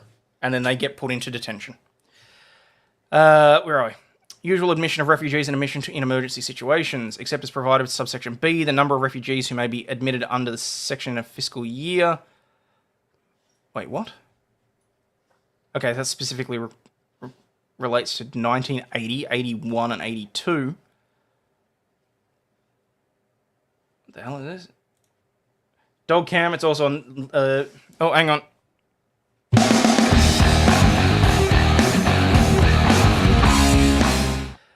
Yeah. Oi. Get on your bed, not in front of it. Dog butt. Thank you very much for that, Lynn. Very much appreciate that. Maximum number of admissions. Hang on. Maximum number of admissions increases for humanitarian concerns. Except as provided for subsection B, the number of refugees who may be admitted under the section in fiscal year may exceed 1980, 150 years ago. Oh, bite me. My lawyer math ain't that bad. No, I'm just curious as to why they specifically limited it to those in those 3 years. I mean, for the beginning of fiscal year, except as provided by subsection B, the number of refugees who may be admitted under this section in any fiscal year after the fiscal year of 82 shall be the number as the President determines before the beginning of the fiscal year and after appropriate consultation is justified by humanitarian concerns or is otherwise in the national interest. Admissions under this section shall be allocated amongst refugees of special humanitarian concern to the United States in accordance with the determination made by the President after appropriate consultation. So there literally should still be a number of how many people can actually cross the Texas border. Unless he's just said, infinite! I'm Joe Biden and I approve infinite people to cross into Texas. I don't know why I made him sound like that. I know he doesn't. Determination by President respecting number of admissions for humanitarian concerns. Got that. Provisions, section 1182A of the title shall not be applied to any alien seeking admission to the United States under the section. Attorney General may waive any other provision of such section with respect to such alien for humanitarian purposes to assure family unity, or it is otherwise in the public interest. Any such waiver by the Attorney General shall be in writing and shall be granted only on an individual basis following an investigation. Okay. Attorney General shall provide for annual reporting to Congress on the number of waivers granted under this paragraph in the previous fiscal year. Oversight reporting, consultation requirements, appropriate consultation defined, training. That all sounds like some bullshit. Sounds like there actually are things in place, it's just that they're not following them. Okay, so show me 2023-25.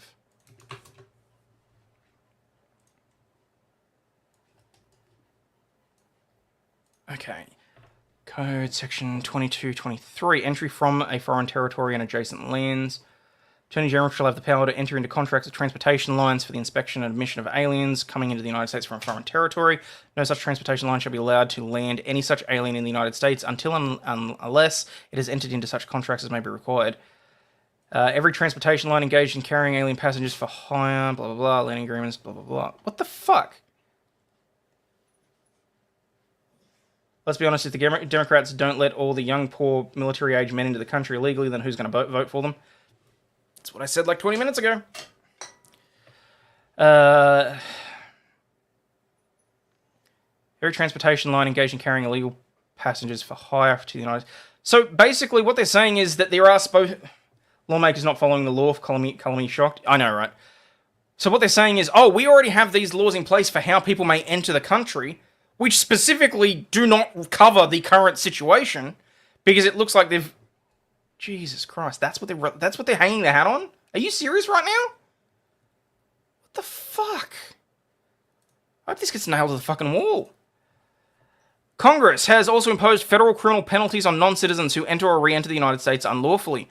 Two provisions most relevant here. Firstly, USC 1325, improper entry by a non-citizen, makes it a crime for any non-citizen to enter or attempt to enter the United States at any time or place other than as designated by immigration officers, such as the unlawful entry between ports of entry. Section 1326, re-entry of removed citizen states that subject... Well, we don't really care about removed citizens because we're talking about people who have just come in the first place. Have been denied entry or removed as departed the United States while under order of removal is outstanding and therefore attempts to re-enter the United States shall be fined, imprisoned for not more than 2 years or both.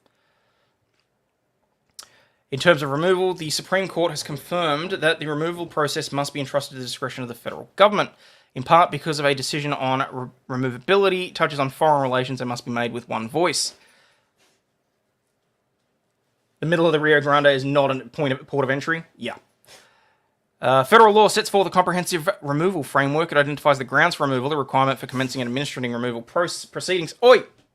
On your mat. People paid good money to see your butt. Go on. Alright, here. What if I give you a treat? Yeah.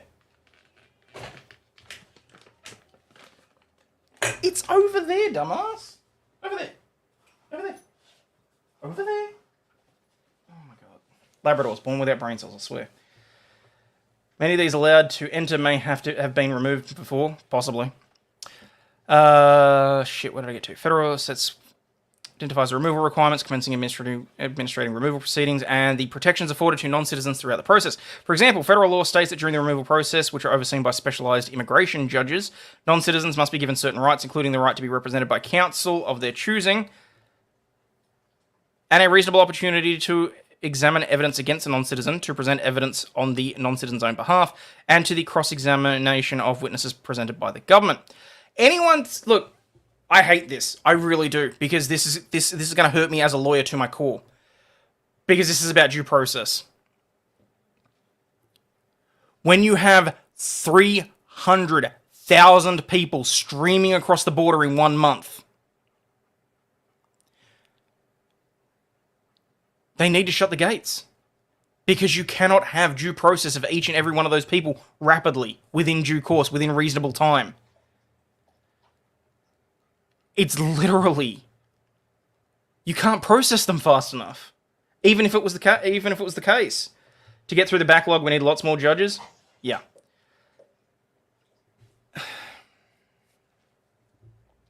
Congress has also provided for judicial review of final removal orders in a court of appeal and allowed for the stay of removal pending judicial review. All of this is fine on individual circumstances, but we're effectively talking about what would be classed as an invasion. I'm sorry, that's how I'm going to phrase it. 300,000 people streaming into your country, all of whom, or should I say, well, from news reports, like 80% appear to be all male of military age. I could see how that could be construed as an invasion. Moreover, certain non-citizens may be subject to expedited removal proceedings described in 8 USC, in which the non-citizens will be removed from the United States without further hearing or review, unless they claim fear or prosecution of torture and the extent and imply to an intent to apply for asylum. 300,000 are just the ones that were caught. I can imagine this slows the process significantly for legal immigrants as well. Yep. Further procedures to assess whether a non-citizen has credible fear. A non-citizen may apply for relief or protection from removal. For example, with certain exceptions, Congress has specified that a non-citizen who is physically present in the United States or who arrives in the United States, whether or not at a designated port of arrival, irrespective of such status, may apply for asylum. In addition, certain non-citizens may be entitled to withholding of removal with limited exceptions. If you don't bottleneck this, 300,000 in a month or a week? It was a month. It was in December, for the month of December. And the dog said, "That mat smells like noxious gas I hit you with the other day." If I were a legal immigrant, I would be furious. Over 3 years, it's millions crossing. How long will it take for each person if it takes half a day of court time? Yeah. That's literally it.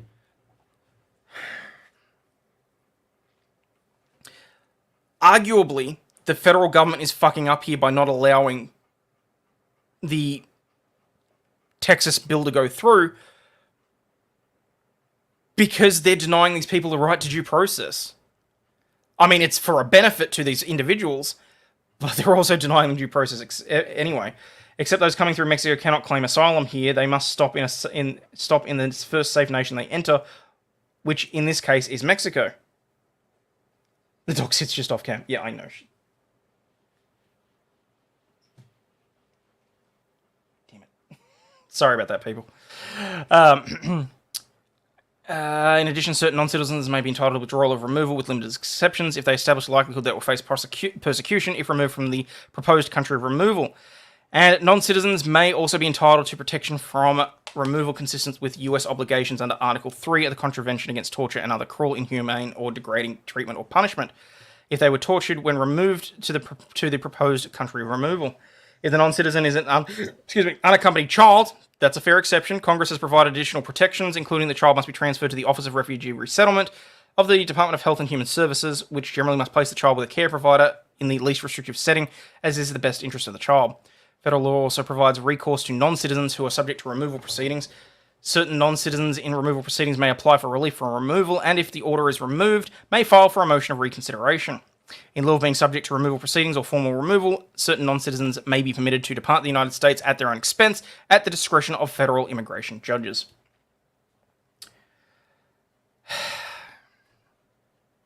Okay. So basically what they're saying is, yes, there are already laws in place at the federal level that more or less cover exactly what Senate Bill 4 does. But they're not enforcing them. Okay, fine, Senate Bill 4 may get scrapped, but Texas needs to fucking sue Biden over this. Failure to defend the realm, basically, is what this boils down to. Further, federal law establishes a comprehensive process for the execution of removal orders, including how the United States determines where a non-citizen may be removed to, and the physical process of removal. Notably, federal law explicitly gives federal officials the responsibility to work with foreign governments to determine whether they will accept non-citizens who are subject to final removal orders. Fuck that! Send them back to whatever country well, in this case, Mexico, send them back to the country in which they originated, or at which they attempted to cross the border. This is why they shouldn't be allowing them to cross the border. Literally, Trump needed to finish the wall. Jesus Christ. Congress has also established an enforcement apparatus to target those who enter unlawfully. For example, CBP, in coordination with ICE and USCIS, which is so efficient and an exemplary area to work in, is tasked with enforcing and administering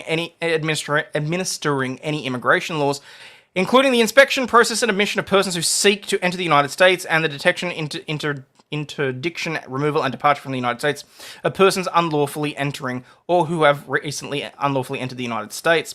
And U.S. Border Patrol has primary responsibility for interdicting people attempting to enter illegally into the United States at the place other than a designated port of entry. Texas should pull an Andrew Jackson, tell the feds that they've made their decision, and dare them to enforce it. I think that's what it's going to have to boil down to.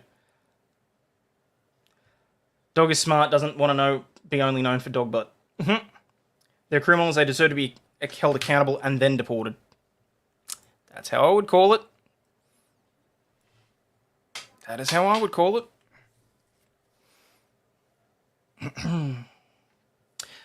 It's not like it'd be that difficult to provide a US government department with a notice saying, hey, I want to apply for asylum, before walking into the United States.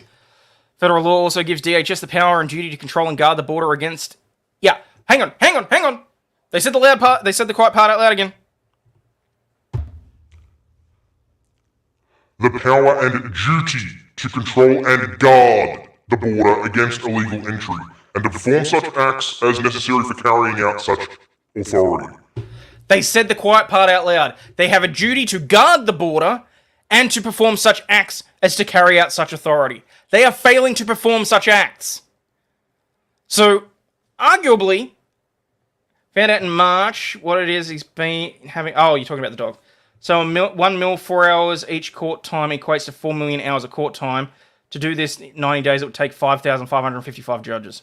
Yep. That's why immigration takes time. In doing so, immigration officers enforce prohibitions on unlawful entry. Detailing authority, federal immigration... Okay, Senate Bill 4. On December 18, 2023, the Governor of Texas signed Senate Bill 4 into law, adding a Chapter 5B to the Texas Code of Criminal Procedure and Chapter 51 of the Texas Penal Code. Senate Bill 4 will be effective as of March 5, 2024. I keep thinking that that's going to take forever. I keep forgetting that we're already in 2024. This new law would create a new state crime and impose state penalties on non-citizens who unlawfully enter or attempt to enter Texas. It would allow state courts to determine the removal of non-citizens from the country in lieu of being prosecuted for or following successful prosecution of such crimes. Okay, fine. Remove the requirement that they be sent back. Pick them up, arrest them, put them into federal custody, let them release them elsewhere into the country. Do not allow them back into Texas. If that's the stand that Texas has got to take until the federal government wakes up and the rest of the states actually start clamoring about it, I'm really feeling like Texas needs to play hardball here. I really do. The word penal makes me laugh like a 12-year-old.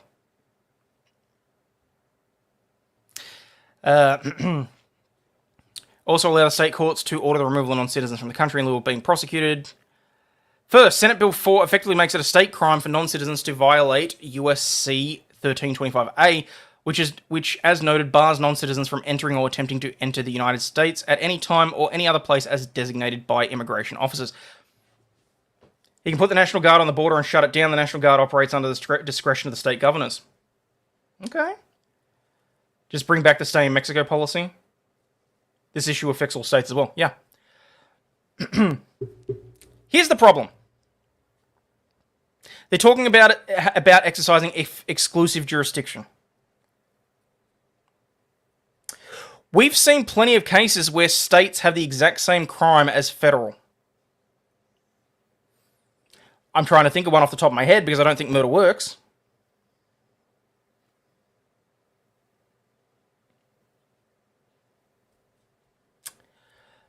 Okay, for an example here, there are both state and federal laws for the transmission of CP.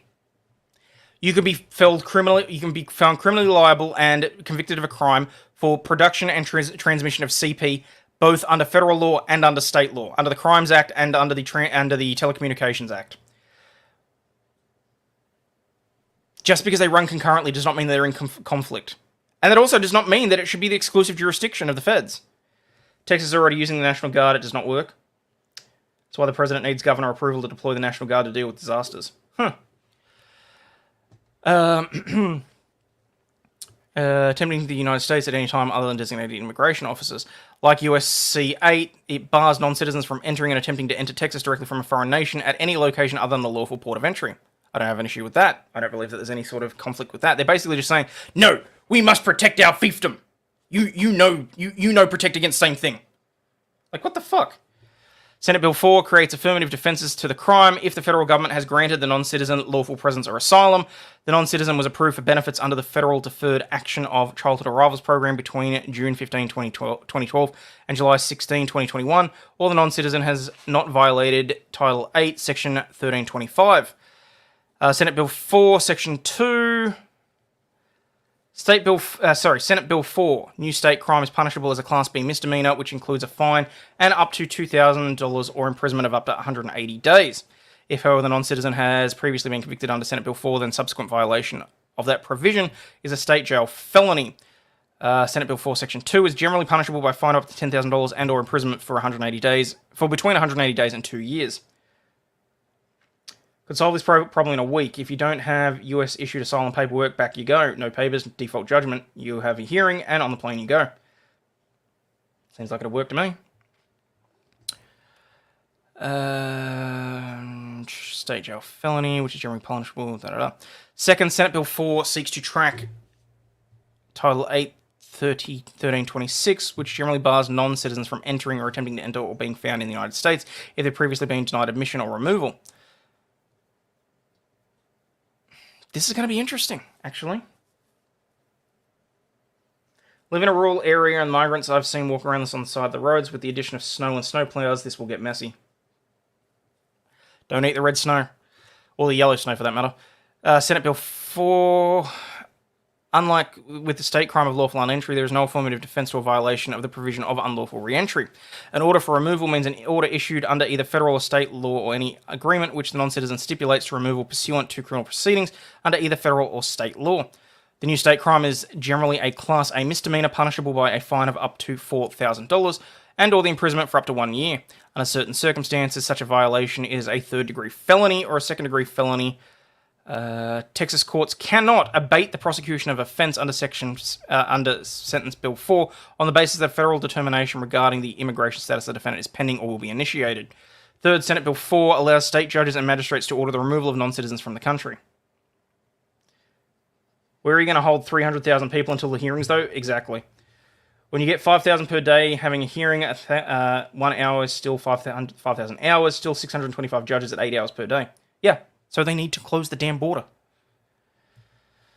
Like, the horse is already bolted on however many millions of people, but at this point, like...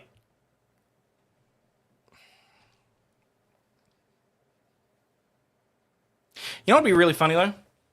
What happens if Texas just carves off, say, a few hundred feet at the border?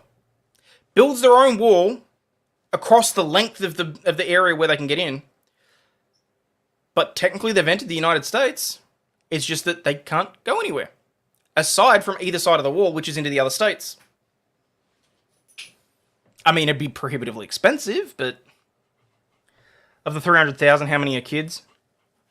Doesn't seem like that many. Put out ads on TV and radio. You have 6 weeks to leave or it's a felony. Out you go and never come back. Hold them on military bases like they are now. I know a beautiful house in Delaware. It's on the beach. Give them a sleeping bag and a tent. When a person is charged but not yet convicted under Senate Bill 4, a magistrate judge or state judge may discharge the person and require the person to return to the foreign nation from which the person entered or attempted to enter, if amongst other things they agree to the order and has not been previously charged or convicted of certain specified crimes.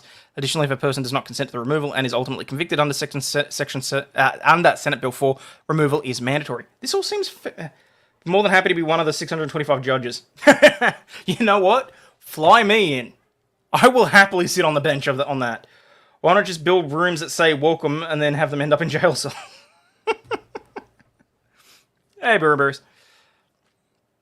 Additionally, if they do not consent to removal and ultimately are convicted, it's mandatory. In that scenario, the state judge shall enter an order requiring the person to return to the foreign nation from which the person entered or attempted to enter, with that order taking effect on completion of the term of confinement or imprisonment imposed on the judgment. Yeah, she's here. Angel's here. She's sitting by the door because the family's still home, so she can hear the little one out playing in the living room. She's like, "I want pats. I want pats." Why are you looking at me like that? Why are you sitting there looking at me like that? Yes, I know you can hear noises. Get back on your mat. Come on. I don't pimp you out for nothing. Damn Labrador. Person entered and taking effect, Senate Bill 4 contains a severability of provision, providing that if any application of the provision is found by a court to be invalid for any reason, the remaining applications of that provision to all other persons and circumstances shall be severed. The effects on immigration, operations of federal law enforcement, and foreign relations. You overcook chicken, jail. Undercooked fish, straight to jail. So far, under Biden, total number of people would make it the 13th largest state at this point where you could hold that many people. If Senate Bill 4 takes effect, it will interfere with federal immigration operations, including the carefully calibrated law enforcement scheme governing entry and the comprehensive removal scheme, which also includes relief or protection from removal. It will interfere with the exclusive authority of the federal government to control entry into the United States and removal of non-citizens to foreign countries, as well as the conduct of foreign relations. As the Supreme Court has recognized, the United States must speak with one voice in immigration matters. Again, okay, fine. I can see where there is an argument there. Ship them to other states. Exactly what Abbott's been doing. The authority to control immigration, to admit or exclude non-citizens is vested solely in the federal government. If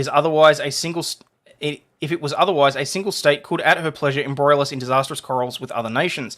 Thus, a principal feature of federal immigration laws is the broad discretion exercised by the immigration officials. Senate Bill 4 interferes with the comprehensive statutory scheme Congress enacted, in some cases by preventing the executive branch from executing that scheme at all. Right now, that voice has laryngitis.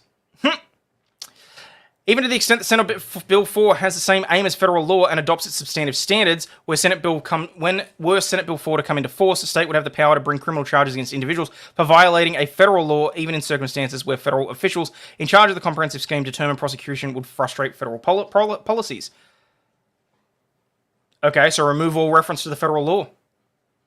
If they're running concurrently, I don't see a problem. Maybe they should ship the immigrants to Washington, D.C. Yeah, I think so. Moreover, Senate Bill 4 imposes a unique scheme of the state penalties for violations. Senate Bill 4 would also impede the federal government's ability to take appropriate enforcement actions and assess a non-citizen's national security or public safety risks. Oh, bull fucking shit. For example, the time-sensitive enforcement tool of expedited removal may be unavailable to federal officials for non-citizens who are arrested, detained, or prosecuted by Texas.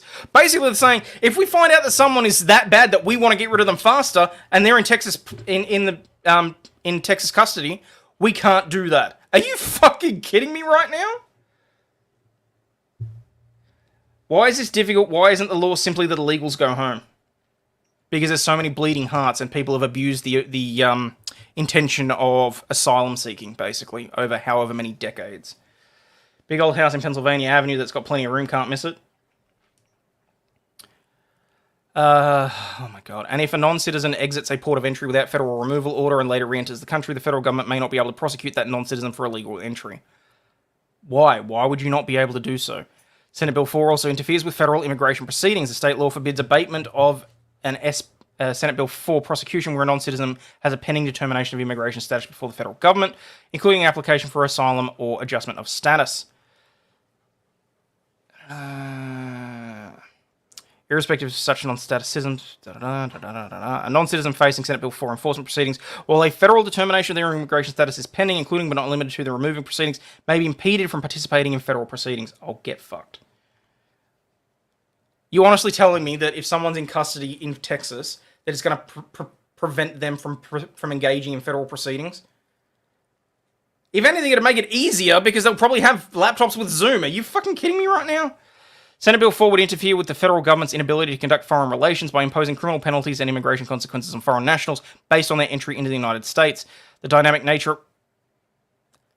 I'm pretty sure that's a problem in every single country anywhere. You enter into a country illegally and... See, I don't understand this. We have an entire TV series about people coming into Australia illegally and watching them get fined and deported for coming in illegally. Like, the dynamic nature of relations with other countries requires the executive branch to ensure the enforcement policies are consistent with the nation's foreign policy.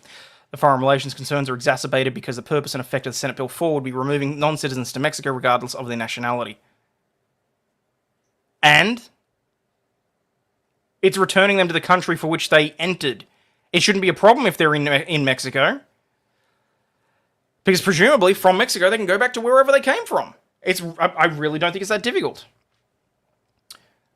Okay, I'm quickly losing viewers. Apparently, we are very bored with this, so let me just whip through this now. Because I can read this. What? Australia has a TV series about deportations? Yep. Border Patrol. Texas unilateral removal orders therefore may impair United States relations with Mexico. Indeed, Mexico has already expressed its opposition to Senate Bill 4, noting that Senate Bill 4 will interfere with Mexico's sovereign right to determine who enters its territory. In addition, Mexican President Lopez Obrador has stated that the Mexican government would engage the United States diplomatically through the Ministry of Foreign Affairs. And the US would ignore them like they always do. Any diplomatic engagement with Mexico must occur on the federal level by attempting to force non-Mexican nationals to return to Mexico. Yeah, see the key word there is return to Mexico, though? This is why they should be prevented from leaving Mexico. The goal of progressive globalists is to destroy the United States, of course. It definitely seems like it. I think the US had a show like that before. They probably did, and they probably removed it. For what would seem like very specific reasoning. By attempting to force non-Mexican nationals to return, it imposes a significant burden on the executive's ability to conduct diplomatic relations with Mexico. As in Biden v. Texas in 2022.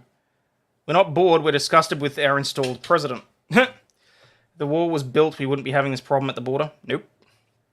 Senate Bill 4 also does not accommodate the United States' treaty obligations in implementing federal law, many of which govern the treatment of foreign nationals. Oh, you mean all those international treaties that get ignored? What? Border Patrol is a comedy series about a group of Latinx Border Patrol agents working at the US-Mexican border where the greatest dangers they face are the problems they create. So America created a crappy version of Border Patrol. Ours is like actual, like, is camera footage from inside the airports with actual police officers and crap. Watching people try and smuggle in drugs and bad foods and, like, this is the show that Amber Heard should have wound up on, is what I'm saying. For example, the United States is party to the Convention Against Torture, which has been implemented through federal law to prohibit the return of non-citizens to a country where they are likely to face torture. Oh, I'm sorry. Border security. Border security, that's what I'm... Sorry. Border security. My apologies. For example, the United States is part of the Convention Against Torture. So what they're basically saying here, though... What they're basically saying here is that Senate Bill 4 is going to mean that people are tortured in Mexico. Mexico's logic's failed. They've already let them through their southern border and let them walk through to our border. Sending them back to Mexico is not an issue. Nope. And I love this wording. For example, the United States is part of the convention which has implemented federal law to prohibit the return of non-citizens to a country where they're likely to face torture. Oh, Vice's start his whiskey stream. Okay. Alright, see you guys. Similarly, under international obligations, under the 1967 United Nations Protocol relating to the status of refugees, which Congress implemented in the Refugee Act of 1980, non-citizens may be entitled to withholding of removal if they would be prosecuted in the country of removal on account of race, religion, nationality, membership of a particular social group, and political opinion. Yeah, but the simple fact of the matter is, the US doesn't have to let these people in. They can just leave them in Mexico. Let it be Mexico's problem. Moreover, the implementation of Senate Bill 4 would undermine the US's efforts to convince governments worldwide to implement or strengthen their international protection systems and uphold... What the fuck? Hang on. Senate Bill 4 would undermine US efforts to convince other governments worldwide to implement or strengthen their protection systems and uphold their respective non-refoulement obligations. The international community would view Senate Bill 4 as a sign that the US is scaling back its commitment to international protection and would encourage other governments to speculation, to abandon or minimize their own efforts or without a deliberate policy of choice by federal government. Could build a wall at the border in southern Mexico, stop the caravans before they get in Mexico. Even the Mexican people are getting sick of it. Remember when ICE would come around, the casinos would clear out? Can anyone remind me why the border wall wasn't finished? I don't know. Probably because someone slipped and fell up a set of stairs. By empowering state officials to arrest and commence removal proceedings against non-citizens who those officials suspect have entered or re-entered the country illegally, Senate Bill 4 also risks the unnecessary harassment of certain peoples. This too can impair the federal government's ability to conduct foreign relations. What a bullshit. The federal government sent a letter to Texas on 28 December 2023 explaining that the Senate bill is preempted by the and violates the United States Constitution, and that they intend to file the suit to enjoin the enforcement of Senate Bill 4 unless Texas agrees to avoid forcing it. Is Australia infected with the woke nonsense? Certain areas are, yeah, unfortunately. We could probably wipe Sydney off the map if we really wanted to. To be fair, I'm just saying that because I'm in Victoria and we've got a bit of a rivalry. USA can do the same with Canada. Just bus migrants to Canada, boredom, problem solved. Actually, that's a good point. Okay, so preemption. So they're saying that's preempted by the Constitution. I'm not going to bother reading through all of that. Foreign Commerce Clause.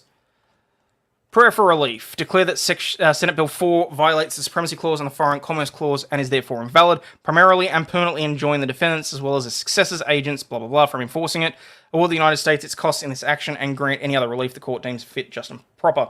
Dork, just got here. Have a good night. Just came to show my support. Appreciate it, buddy.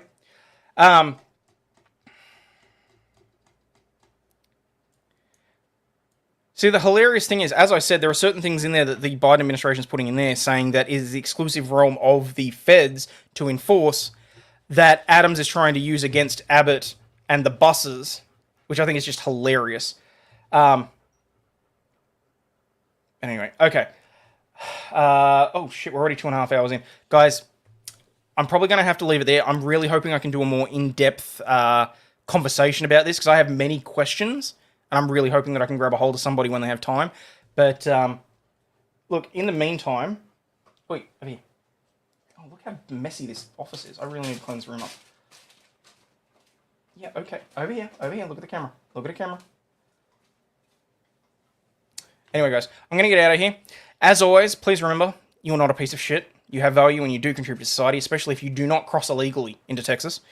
But, as always, stay healthy, wealthy, and wise. And I'll catch you on the flip side.